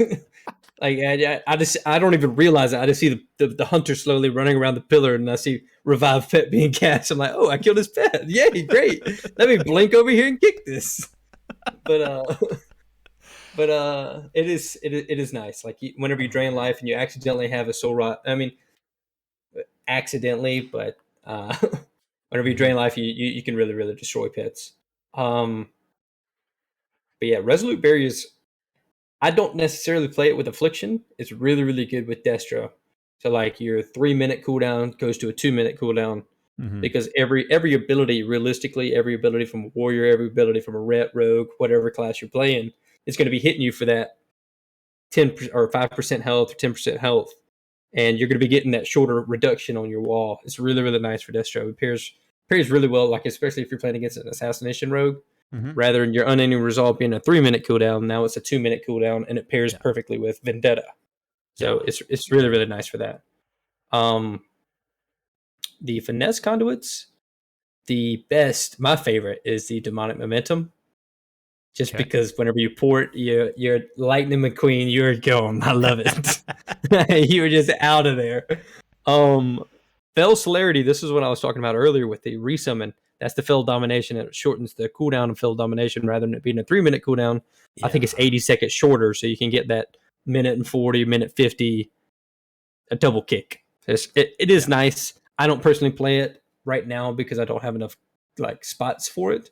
I think there are better alternatives. Like I can win a game with a 3-minute cooldown rather than a 2-minute cooldown, but I'm not going to win a game without demonic momentum. Like I think it's more important. Or Shade of Terror is really, really good with Affliction because I can fear somebody and kill someone in fear. It is nice. Shade of Terror, that is another one. That whenever you get higher item level, like the damage that you can put into a Shade of Terror is pretty significant. Like I can have a UA of 18 stack agony of corruption, and they're going to stay in that fear for 4 seconds. 4 seconds out of the 6 seconds, and that's a decent bit of damage that's going to be chunking up. That's insane. Yeah, it is pretty outrageous. Especially like I said earlier, whenever I was sick, I didn't realize how much conduits mattered until I got the Shade of Terror one. That one, the demonic momentum, I could just see like my character like getting so much better overall. It's kind of funny, really like leveled so. up. Yeah. Yeah, it really was. It was significant. Venruki had that video, right? That was really popular a few days ago, where why new players are quitting WoW, and he like talked about this holy paladin who or ret paladin he played with who didn't have any conduits. He thought they were gems or something. He was trying to put them in his gear. He didn't know how. But it's kind of, it is crazy how much like some conduits are like they change the game like literally for your class. Like I can't imagine like being a Rester Druid not playing with the auto proc frenzy. Exactly. Like things like that. Like it's crazy. Like these little tiny details about your character matter so much. And like with just these finesse conduits, like of all things, feel important for warlocks. It is a lot. Like honestly, I don't think I would be able to get 2400 as double DPS as Affliction if I did not have accrued vitality. Like it just wouldn't be possible because I wouldn't have enough healing with just a Drain Life Legendary. But the Drain Life Legendary and accrued vitality turning into a hot, you can survive almost anything until dampening. It is super noticeable. I can even tell whenever I play my alt warlock. I have like full 200 item level conduits. I haven't taken the time to do Rift on that one, but I can tell my main 252 accrued vitality versus my alt 200 accrued vitality. It is a world difference. Yeah, massive difference. I can see that. That's crazy. I think that's the hard thing. Like at least like this borrowed power, it's right there in your face. You can totally see what it is. But if it's not that intuitive, where a person thinks that they're just like gems and they're trying to, so they're not sure how that works. I think that just comes down to probably the person was just running through quests, and so that quest where you get to where you start filling in your soulbind tree, they probably weren't paying that much attention to it. Exactly. Just turning it in. Yeah, which is unfortunate. But it's just exactly. There's so many systems and so many modifiers. Like, I'll be honest. Like, sure, like if I'm really into it, I'll read up on a class. I'll read up on a spec. I'll look at all this stuff. But eventually, my brain. It doesn't take long now because I'm old. But my brain starts to hurt. Like it's like it's a lot of stuff. Like I just get fatigued, and I'm just like, screw it. And I go into Wowhead or MMO Champion, or I go into the class guides, I go into the class discords and find out what the class guide is, and I just look up the best warlocks. Okay, exactly. I'm not gonna think about this. Look, what's he running? Yeah, exactly. Well, go find Roxxybolt in the armory and copy paste. It's what people sometimes say, like, WoW is a game of information, and like right Really now, is. there's so much information you need to remember. It's crazy. It's a ton. I feel bad for Yeah. people trying to get into PvP right now Mm-hmm.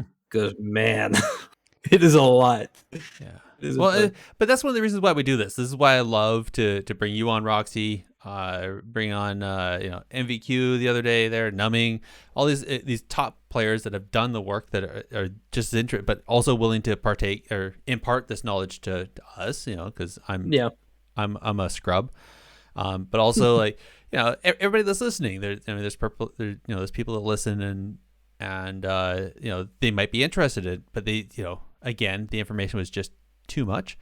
But and even like you can't read a guide while you're driving to work, but you can listen to us yammer on for an hour and a half about how to do this, right? So anyway, speaking of yammering, I know you mentioned it, legendaries, because those are by gum super important. I'd say even more important than conduits. Yeah, most important thing in the game.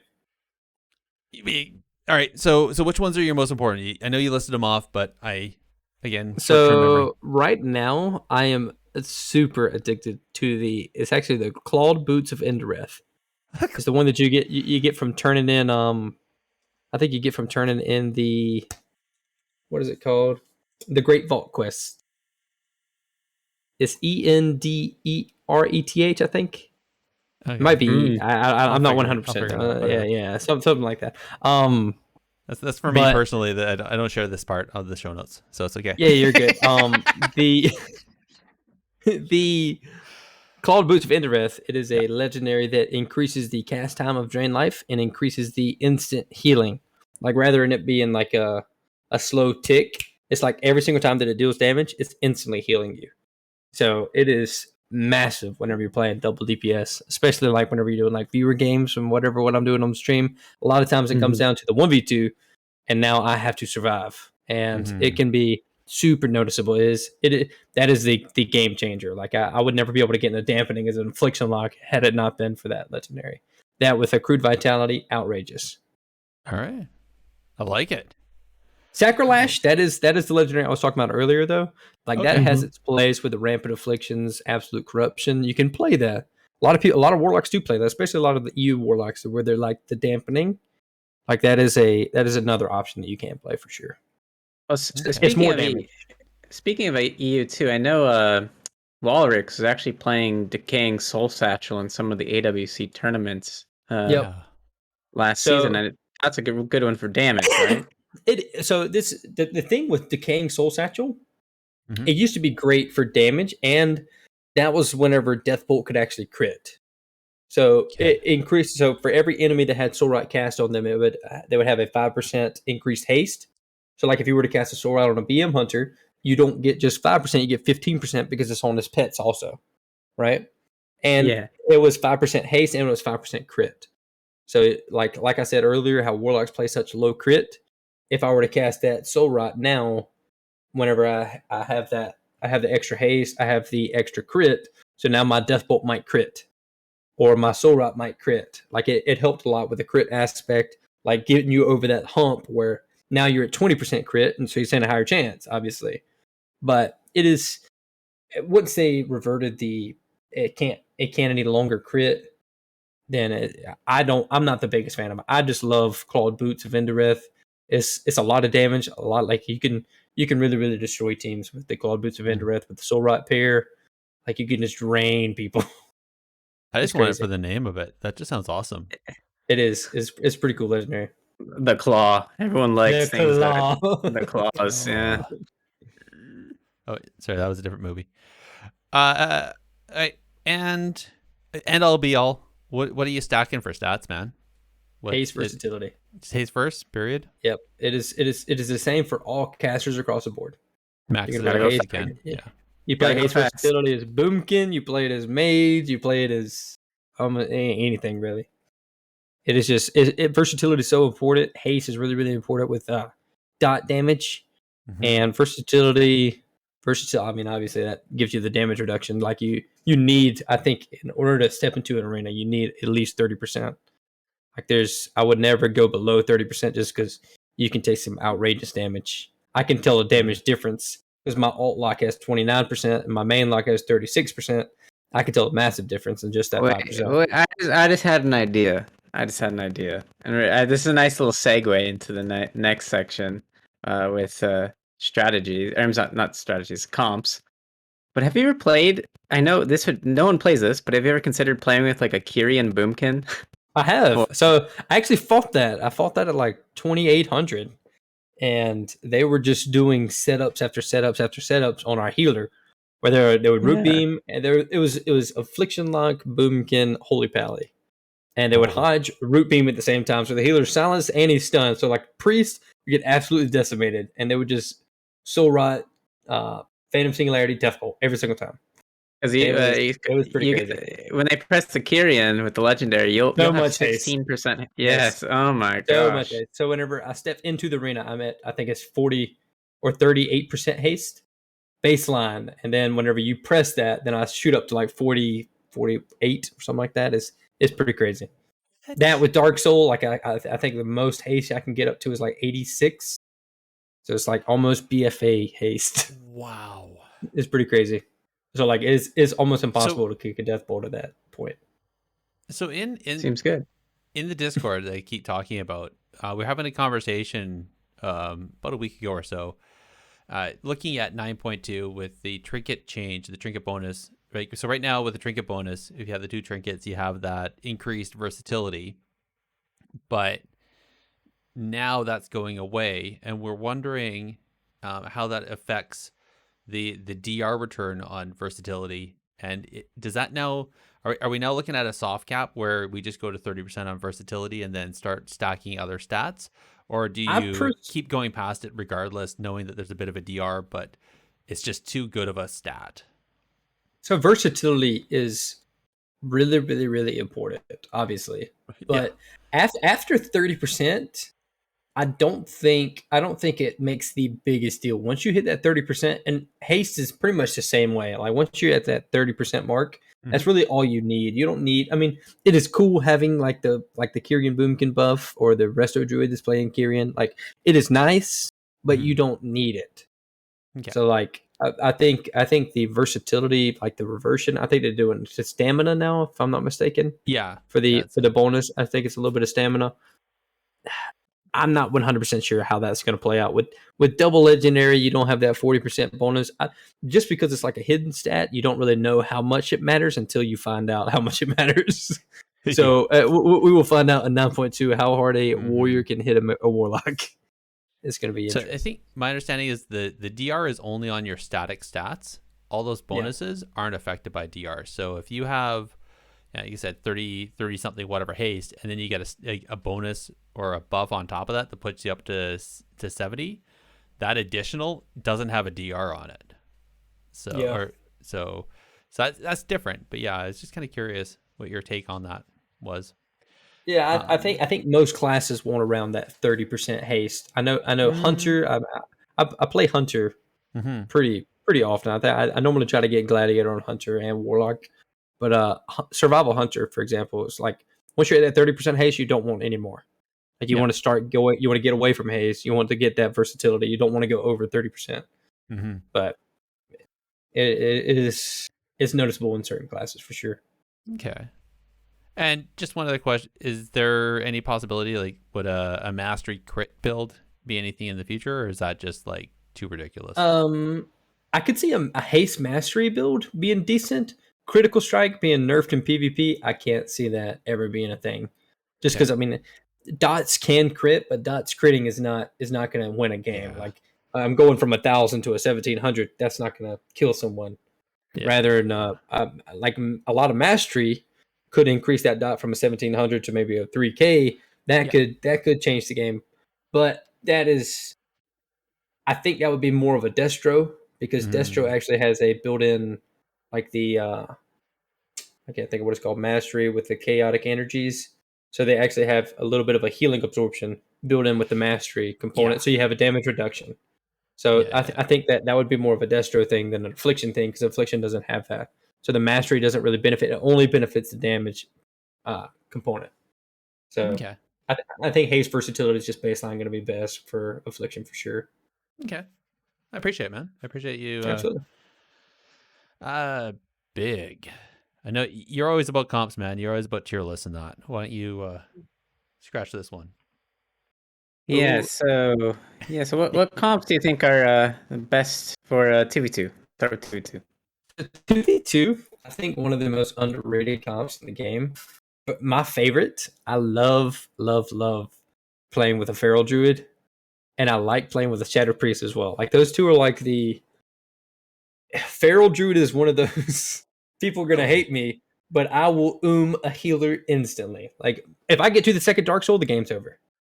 You have to kill me before the second Dark Soul, and with the Feral healing, it is outrageous. You said what I was thinking. I'm gonna hate you because I absolutely despise playing against like It's rough. Necrolord hybrid DPS It is double rough. DPS 2v2. It is the most soul crushing thing imaginable. I already heal so much, and Feral Druids are almost immortal. And that pair with a Warlock having a slow, like the Feral Druid can just kite for days. It's really hard to kill a decent Lock Feral. Like I think the beginning of the season, I think that was the first 2400 I got was Affliction Lock Feral Druid. I played it with one of my buddies. He's like a 3K Feral, but we were slaying people. It is outrageous. It was really fun. But you have to have a really good Feral. That is definitely the most important thing in this comp. If the Feral's not good, it doesn't really matter what the Lock does. Because they're going to try to kill the Feral because the Lock can just port and kite and do everything else. They're going to try to kill the thing that's in melee range. So Feral's gonna run away at 1,000,000% speed. He's gonna press Feral Frenzy. When he's not running away, it's scary. Yeah. It's a lot. But I've been enjoying Shadow Priest Affliction. I've been playing that with EJ. I don't know if y'all know who Phobia Gaming is. He's a really good buddy of mine. He's pretty good Shadow Priest. But we've been playing a lot of that, and like 2,500. I say it's not that high. It's not no 3K like a Magnus or Dino or any of them, but 2,500, 2,600 MMR. That's the top 100 of the ladder. Top 200, like you start to fight some really good teams, and you can really decimate some people. That's where the games get really sweaty. That's whenever everything, like every mistake you make, people can capitalize on and just slay you. For sure. And then what about 3v3? What comp do you think is best for Affliction Warlock currently in threes? My favorite to play with Affliction Lock is actually probably Shadowplay. Shadowplay is just a very clean. Like every 45 seconds, you have that stun silence on the healer, and you can just rot people. And you have Power Infusion paired with Dark Soul. They're both a 2-minute cooldown, so you can just really decimate people. Like it is a pretty fun. I guess it's not as dampening as it used to be, just because of that Dark Soul with the Power Infusion. Like it is, you're either going to win or you're going to die with this current meta being so bursty.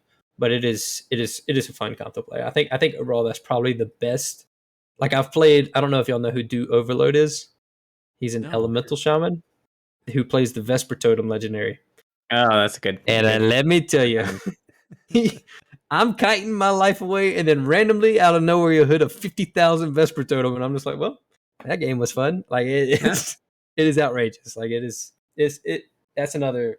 I think Ellie Affliction's actually really good. I just don't have too many Ellie friends that are really good at Ellie that want to play with a Warlock rather than a Windwalker or a Boomkin or something like that. It appears a little better, I think.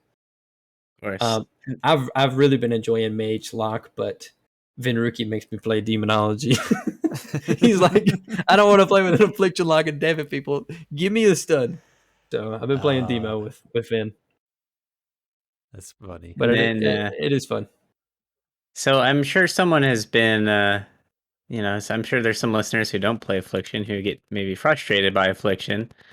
So what are some of the things that kind of grind your gears? Like how do you get countered as an Affliction Warlock? Very simply, every 45 seconds you have a spell called Soul Racked. Every 45 seconds you have a spell called Dispel. And all they have to do is dispel Soul Right, and there goes all my damage out the window. But right, I mean, I really and truly, to counter Warlock, all you have to do is dispel Soul Right and try to maintain mana. Like just keep going for drinks and push the Warlock to the most important thing is getting the Warlock out of position, get him away from his portal, have him come to you to try to stop a drink, or because a lot of times that's what the warlock will win on is on the mana bar. So just try to pull the warlock into a bad position. Maybe if you're like a disc priest or a holy priest, door shadows away, make the warlock run to you. Now he's out of range of his port. Warrior stuns him and he just kills him so he can't kite. That's probably the best way. Very know. nice. I guess it makes sense. I mean, all the secrets. That's part of the fun, right? But that makes sense. I mean, if you can't port, like if you can't kite and you're a wet paper towel, then yeah. If you can't kite, you're dead. Yeah, it is. All right.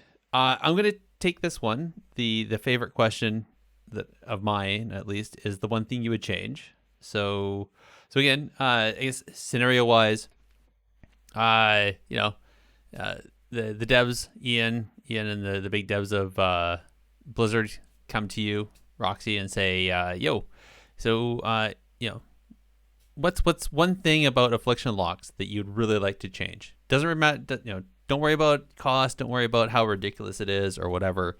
You name it, we'll make it happen. But even if it's as crazy as you think it might be, we'll make it happen. What's the one thing that you would change?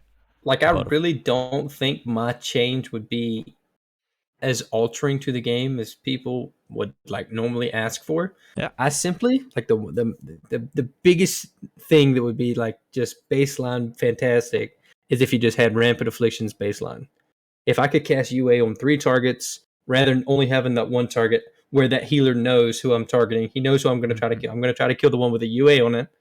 So rather than that, now I can cast UA on 3 targets and then maybe catch a healer off guard with like a focus bolt or like it. I think that being a PvP talent is a bit much. I think that's kind of dumb. It kind of takes away from the whole aspect of Affliction riding a team.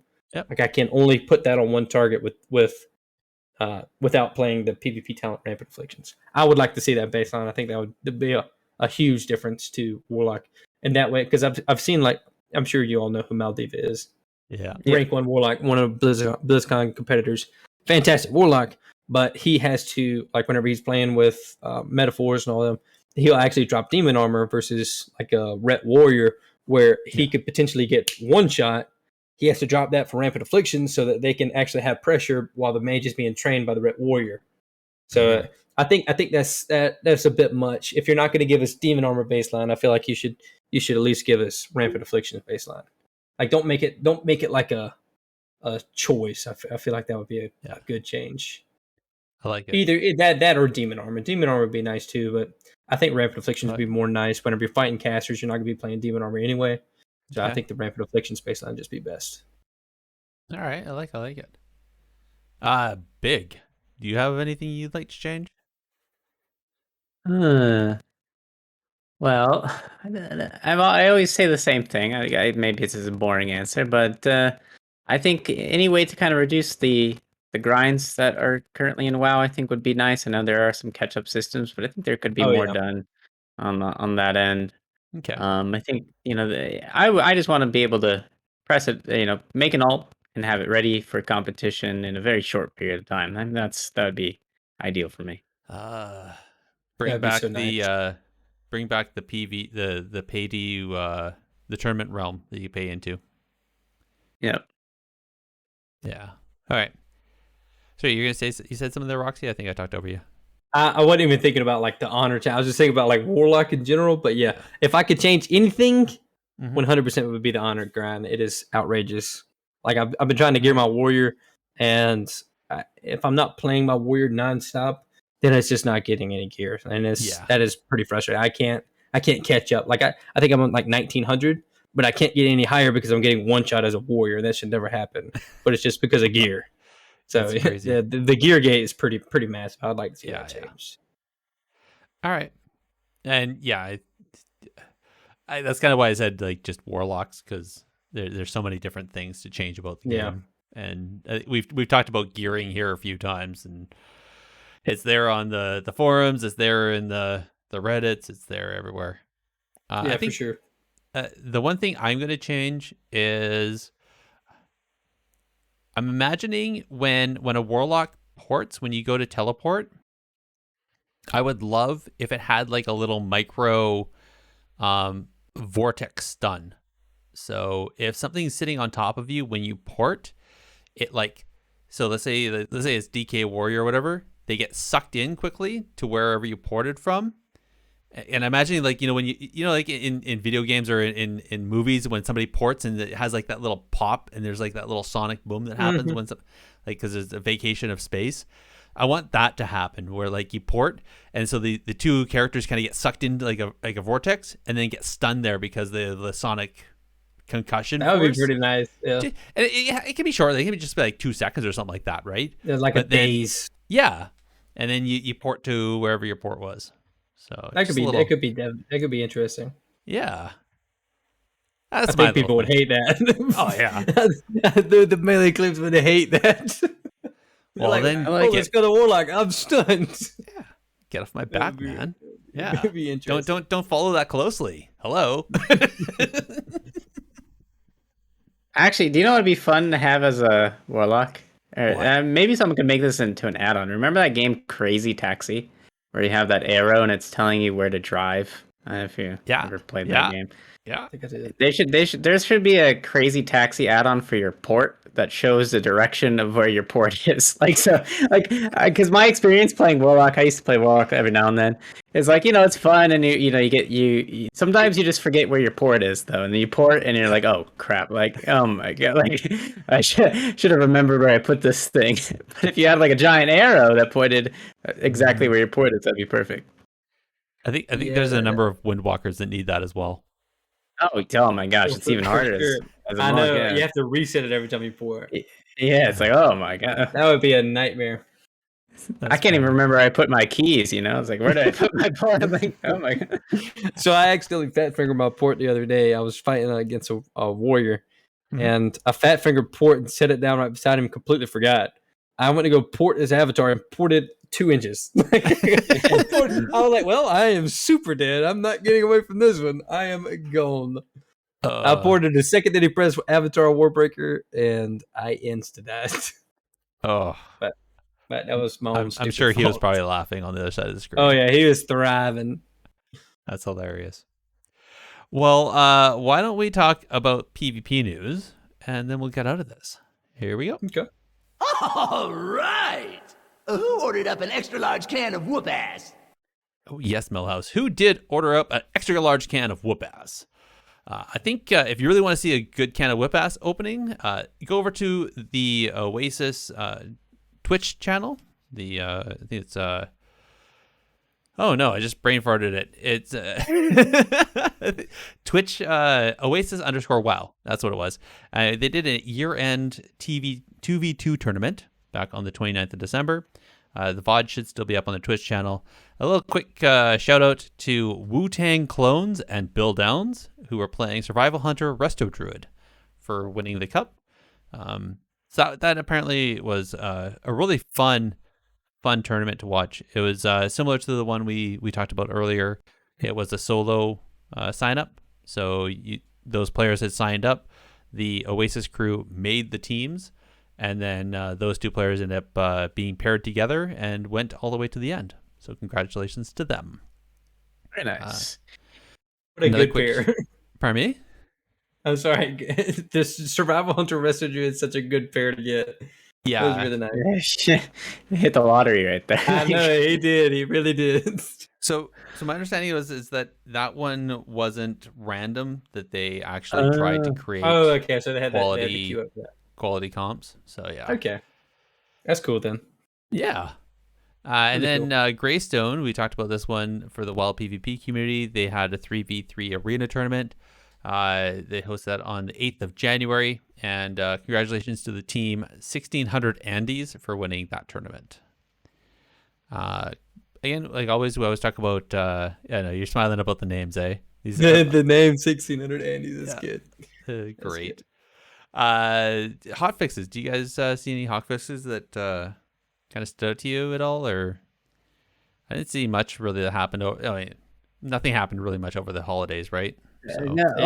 Here's a weird bug that's in the game that needs to be hotfixed. If you're a rogue and you have holy ward on yourself. Uh-huh. All right, from a holy priest. If you use cheap shot on any target, either from stealth or in shadow dance, you will lose your own holy ward for some reason. No, apparently it's been in the game for a while. This bug has been in the game for a while. Hasn't been fixed. I don't know why. It might be one of those weird technical bugs.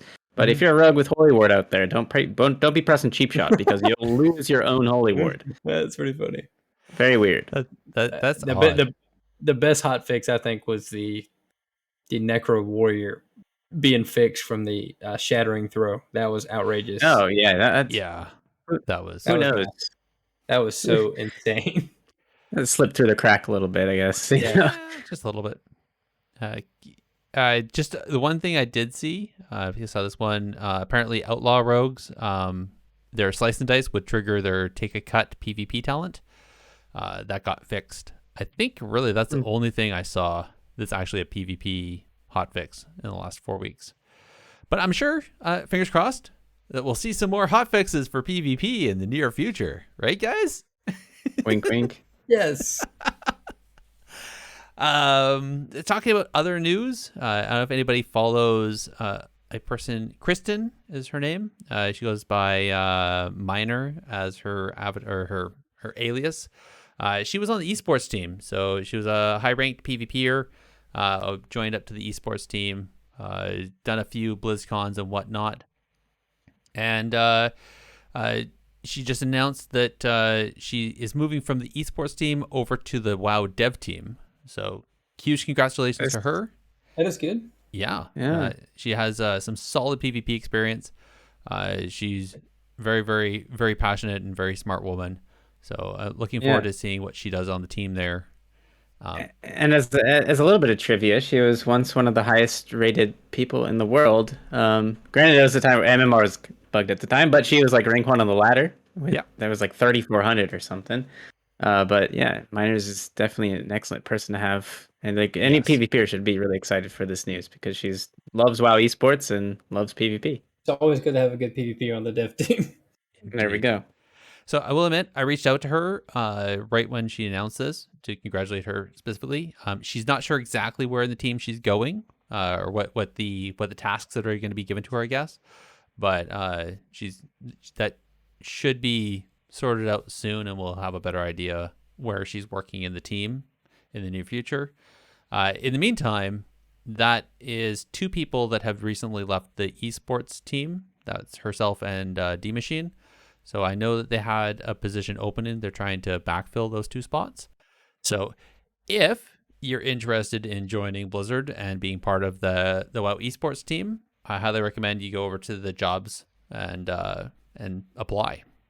So, if you guys saw the arenas that they were announcing for 9.2, the Enigma Arena and the Maldraxxus Coliseum. Unfortunately, I guess the polish on the Enigma Arena, they're having a few issues, so they're delaying it. So they'd rather make sure that it works perfectly the way they want it and envision it, rather than putting something out and then having to take it down, or run into some of the issues they've had with previous maps that had moving platforms. Move, yeah. So I thought it was really good. I like it. Yeah, definitely don't release it buggy. That's a lot better than wait and get it right. Exactly. I will note in the new PvP, the AWC rule set, these 2 maps are part of the choice. Oh, So okay. you will see them in the AWC. I'm excited for that, actually. That'll be interesting. I'm very curious to see how like an RMP plays on that pillar, like the button map. I'm very curious how that's gonna work out. Yeah. No, I'm excited and intrigued to see it. I suspect that it'll probably be the same as the previous, what was it? It's BFA when they introduced the new maps there, and they were never being chosen because everybody was still learning how the best ways to play the maps. So I'm not sure if we'll see this Enigma Arena right at the beginning, the first cup, but we'll probably see it in the second cup or so. Yeah. TBC Classic PvP Season 2 ended on the 10th of January for NA, 11th of January for EU. The the news announcement for this caused it ruffled some feathers on the classics scene. If anybody follows this.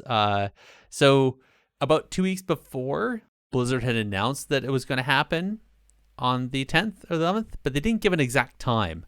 In fact, actually, they didn't announce the exact time until about 8 hours before it actually ended, which some people got a little upset about. Some people got upset not because it was affecting them, but they were concerned about other members of the community that maybe weren't prepared for that. So very altruistic of them in that. But it is what it is. It got announced. And shortly after that, the season ended, and they also announced the new PvP gear gear costs for TBC Classic. So I know, do you guys, actually, I know Roxy, I know you play Classic, right? I've just gotten into Classic. I'm not huge in TBC by any means. I kind of want to get like every aspect of the game. I'm trying to get better at TBC. I plan on getting Gladiator this season though, with one of my real life buddies. Oh, over on Classic? Yeah. Oh wow, good for you. That's kudos to you. He's actually he's my main threes partner as well. We went to high school together. Nice. All right. And what about you, Big? Are you playing any Classic, or are you you're just retail like I am? I'm just retail for now. Yeah, man, like nothing wrong it's with a lot. that. Classic's a lot. Classic is a lot of time. It is. I really I loved playing the beta though. Like that was I had a blast playing Classic beta. But yeah, I felt the community was better on the beta than it is in live. Oh yeah, for sure. Yeah. It's really weird. I think too with these Classic communities, people really have this like, I don't want to say a grind mentality. Like it's like people try to find these little tiny ways to optimize their character. Like for instance, getting Skull of Impending Doom, getting the Mind whatever gem, Quickening Gem, like all these things that feel kind of cheesy to me. Yeah. Whereas like on the beta, it was just like, okay, you have shitty gear. Go play. You know? Good luck, have fun. Hit some blues. Like go have a blast. I was so glad. I was so glad when they took those out though. Yeah. Because back in TBC, people didn't know about Skull of Impending Doom. Like that was never. Wait a second. Swifty knew about Skull of Impending Doom. Swifty's a legend. Okay, Swifty doesn't count. Don't say that in front of Swifty. He'll watch on you. Well, and I even like again going back to Venruki and some of the original OGs. We even talked about. We were talking with Soda and Azale there, where they were saying how there's all these things that people really didn't know about at the time. We're all still trying to figure out the game as it was coming along. But there's been so many private servers and so much other time that's been invested into this that everybody now knows. All the guides are out. They got the Twitch VODs and the YouTube videos and all this other stuff. So yeah, people know, right? Speaking of the Mind Quickening Gem, that's actually getting nerfed as well. Slightly revamping that, which some people are happy about. It's a needed thing. So 100%. Yeah, that was a good segue. Thanks. And a couple other items. Oh, so if you saw in the WoW community, the new community forum that they have going on, it's I'll say it's starting to bear some fruit. So there's a recent post that was asking, they're providing feedback on the solo shuffle, and the Blizzard member under the name Desvin, otherwise known as Halinka, that's who that is, actually responded with a blue post and gave some details about how solo shuffle is going to work in 9.2, particularly prop pallies being so amazingly awesome as they are going to, if they queue up, they're going to be queuing against prop pallies only, because pretty much yeah, it's the only thing that really makes sense. So someone's gonna be sitting like 10-minute queues. Like perfect. Yeah. Now you put it that way, because you could be sitting there all by yourself and no other prop pally tank queuing up. You're gonna be sitting there waiting. It's like that Pulp Fiction meme with John Travolta's character like looking like where's the cue, man? The other one, so tanks, all the rest of the tanks, if you queue up as a tank, you're going to be sitting in queue until another tank also queues up to oppose you. They're going to have quite the disincentivization for leaving. So if I understand, if you leave, you will automatically consider as losing every single match, and everybody else will automatically get 3-3, 3-win, 3-loss. Cool. So that as well, they're going to incentivize the playing. So they're going to make it the most efficient way to gain honor. I So would love that. I would love that. yes. Thank you very much. Chat just reminded me, if you sign up with a tank, you are not going to have a healer. So it's going to be tank double DPS only. So there's that. And then the availability is also going to be completely independent from the rest of the brawls. So you know how brawls, they cycle in on a week on, week off, or whatever? Yeah. The solo shuffle is going to be completely independent of that cycle. So in other words, it's going to be available all the time. It's always going to be there. Good. Yeah. Definitely needed change. 100%. So I think these all in all are going to be some great changes. Being the most efficient way to honor people, or to grind honor, people are then going to be using this to actually queue up. So there's not going to be the concern that a lot of people are having, is that there's not going to be a lot of people queuing into this, or you're going to be, you're probably still going to have to wait until some peak times to really get that efficiency that you're looking for. But it's at least there, and the fact that it's going to be always available. And I like this. They always talked about that de-incentivizing leaving, where if you leave, then you're going to lose a bunch of points, not gain any points from that.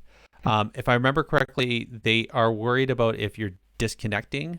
So there's also going to it's also going to be scaling. I think did you read this there also, Big? I can't remember how that went. I didn't see it. No. All right. That's what the deserter penalty. So the first time is going to be like, let's say 5 minutes or 15 minutes, but then if you subsequently desert again, it will increase in duration. So it'll just keep stacking. I see. That is good. That is good. Yeah. Basically a little screw you for giving up early. So Exactly. yeah. Last couple. I think this one. I think you'd be like, this is a good one for you there, Big. What's this next piece of news? So D Machine has started up the Dojo podcast again, and his episode last week was with Absturge. His next episode, which I believe is on Saturday at 5 p.m. Pacific. I don't remember the exact time. Sure Is with some loser named Bigmoran. I don't know who that guy is, but yeah. So that guy's gonna be on some podcast with D Machine. I don't know what he's gonna talk about. Probably nothing. Going some crazy rants. But anyway, that's the news, and nice to see D Machine start that up again. He's a nice guy. Important part of the community. So I be really sure to like check. Big Machine. Yeah. Be sure to check that out. Yeah, highly recommend. So he does live stream it over on his Twitch channel, and then he posts it up on his YouTube afterwards. So highly recommend. And honestly, I know you're being funny, but I'm jealous, and I think you're going to do an amazing job there, Big. That you're Yes. always a pleasure to talk to you about PvP, man. There you go. Of course. Well, that's why I have you on here, right? Personally, I'm excited. I find, at least in the PvP scene, there seems to be a lack. I think we're occasionally there's the podcast pops up every once in a while, but I think we're definitely the longest standing, and probably I'd say the only one that has kept going. So I really hope that D Machine takes this and just keeps going with it, because I feel that is a needed element in the community. For sure. So. Yeah. One last item. I know everybody's seen this. Does it actually impact PvP? Is it PvP news? I don't think so, but it's big enough. I thought we have to talk about it. Xbox announced today that they're going to buy Activision Blizzard for just short of $70 billion. The the acquisition should finish in June 2023 after it goes through all of the SEC and the red tape for American government. Is what happens when a major corporation like that buys another huge corporation. That said, it's business as usual. We won't see anything different until the deal closes. That said, it was confirmed later on today that after this is done, Bobby Kotick is no longer going to be CEO of Activision Blizzard. He will take his big fat retirement paycheck and walk away. I got a funny little cut in right here. Did y'all see the meme? Is like it was directly posted underneath the Microsoft Fallout Blizzard, but right below it said, "I've always wanted to play my Demon Hunter on my Xbox controller." It made me laugh so hard. Well, like finally, they're gonna let us do it.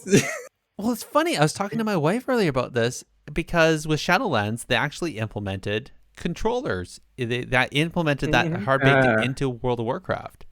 So you can already do that. So this just makes it even easier. This makes it a complete port over directly to Xbox. It's coming. To which she said that I am not allowed to take over the Xbox in the living room and the big screen TV. I was shattered. But I need to play Demon Hunter, please. Gotta push rank 1. Oh man, I'm trying to remember who it was. There was so there's been a couple people they've done VODs of people controlling, but there was a player in AWC last year who played from their bed, if I'm not mistaken. Oh my gosh. The most the most ridiculous thing I've seen is I saw some guy playing WoW with a VR headset. Yeah. And his spell casts were based, I think, on his motion, and he was playing a mage. Yes, I've seen this guy. He's a streamer too. Yeah, he was streaming. He's like an actual caster. He's like casting spells. He's a frost mage. Yeah, it looks so funny. It looks. Oh, I think my internet just crashed. Yeah, my internet just crashed. No. Roxxybolts disappeared on the my internet just completely crashed. Are you there? Yeah, can you hear us? Yeah, I can hear y'all. Okay, there we go. Oh my gosh. Okay, hey, you're all back. Okay. That was weird. You went full active motion, and then all of a sudden my internet just went bleh. I saw the kilobytes per second up at the top corner. It went from 1,900 to like negative 760,000. I'm like, well, something just happened. Yeah, that is oof. Yeah, I was watching. I went from 3,000 kilobits per second to like 90, and I'm like, oh god, something just crapped itself. Yeah, the internet didn't like that. I guess your webcam's not coming back, but at least people can hear you in chat. So sorry about that. Oh man, of all the times we were having a great conversation, and then the internet just decided to basically frostbolt us. Yeah. No more fun. No more Get fun. out of here. All right, well, I guess that's a good sign for us. We'll do some shout outs, I guess. First, Roxy, do you have anybody you want to shout out? I want to say shout out the people that I play with the most right now. I mean, obviously, Vinruki doesn't need a shout out. He's one of the biggest streamers out there, but fantastic guy. One of the most favorite people to play with right now. One of my best buddies from high school, Coach Guard. He's a smaller streamer. We both play together. Always been playing together for years. And a Phobia. Phobia is one of the homies. Shadow Priest, really good PvPer too. It's 2,800, I believe. But cool. Yeah, it's really, really fun. And Coach Guard, he's been here in chat. I didn't realize who exactly that was. Coach Guard's we actually grew up in the same town. Went to high school together. It's a good time. Good time. That's awesome. Nice. Garbage, Holy Pally. Oh man. And good luck getting a heal from now on. I've got my inevitable demise. All right, we're good. There you go. Big, do you have any shout outs? Yeah, I have a shout out to the IKEA food court. I had to go to IKEA recently. I've never had the food in the cafeteria. It's so good and so cheap. The meatballs? So- Did you get the meatballs? I got some meatballs. I got like a salmon salad or something like that, and I got some French fries. But I was like amazed how cheap everything was. It was like $5 for a plate of food. Yeah. I was like, geez, in this day and age, you can't find that. So yeah, shout out to IKEA and their meatballs. Nice. Yeah, we have an IKEA in our town, and my wife says, especially in the winter, well, before COVID, that's where all the seniors would go because they could go around. They could do like get their 5-kilometer walk in, just walking through the whole store. Oh my goodness! And get their cheap lunch at the IKEA cafeteria. That's my goal. I didn't realize how big IKEA was until my wife took me there. She's like, I want to go to this store. So we drove like an hour to get to this store, and I start walking. I'm like, baby, when does this end? How long is this building? Yeah. People think Felt like I was Costco's going in huge. circles. Go to an IKEA. Oh, Yeah. holy cow! It shook me. I was like, "What on earth is this?" I'm fat, IRL anyway. Like, I don't want to be running. Come on, get me out of here. It was terrible. It was fun. We had a good time, but my goodness, awesome. it's a big store.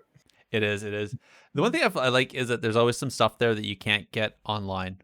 There's always like a few things. Oh, yeah. You only get when you're at the store. So. Nope. Well, I guess since aside from our this show is brought to you by IKEA. That's IKEA.com. No, kidding, not really. I guess a quick shout out is I'm going to give a shout out to to the people over at Warcraft Radio. They've been helping us behind the scenes. We've been doing some hard work, and really hoping that with that we're going to be able to bring out a few other new things for you, our listeners, to see and hear. So, quick little teaser on that. But I want to give a huge shout out because just with what they do and some of the support that they give us, if it wasn't for them, we probably wouldn't be able to look as good or sound as good as we do. So, I guess like we always do. I know you said it at the beginning, but let's do it at the end again. Roxy, pimp your stuff, man. Where can people listening right now find you on the interwebs? Well, I'm a Twitch streamer, so twitch.tv/Roxxybolts. I've actually recently started making some YouTube guides, and I think we have my first video. I made a one-shot guide, and it finally reached like 10,000. So I was super stoked about that. So if you have any questions about the YouTube, it's just youtube.com/Roxxybolts 2. I'm not an editor, so I'm going to give you a heads up. It's terribly edited, but I explain everything you need to know. It is a full in-depth guide. I have a one-shot guide and a mortal guide. There's a few different things you can watch, but yeah, that's about it. I like it. Are you looking for an editor? I am, yeah.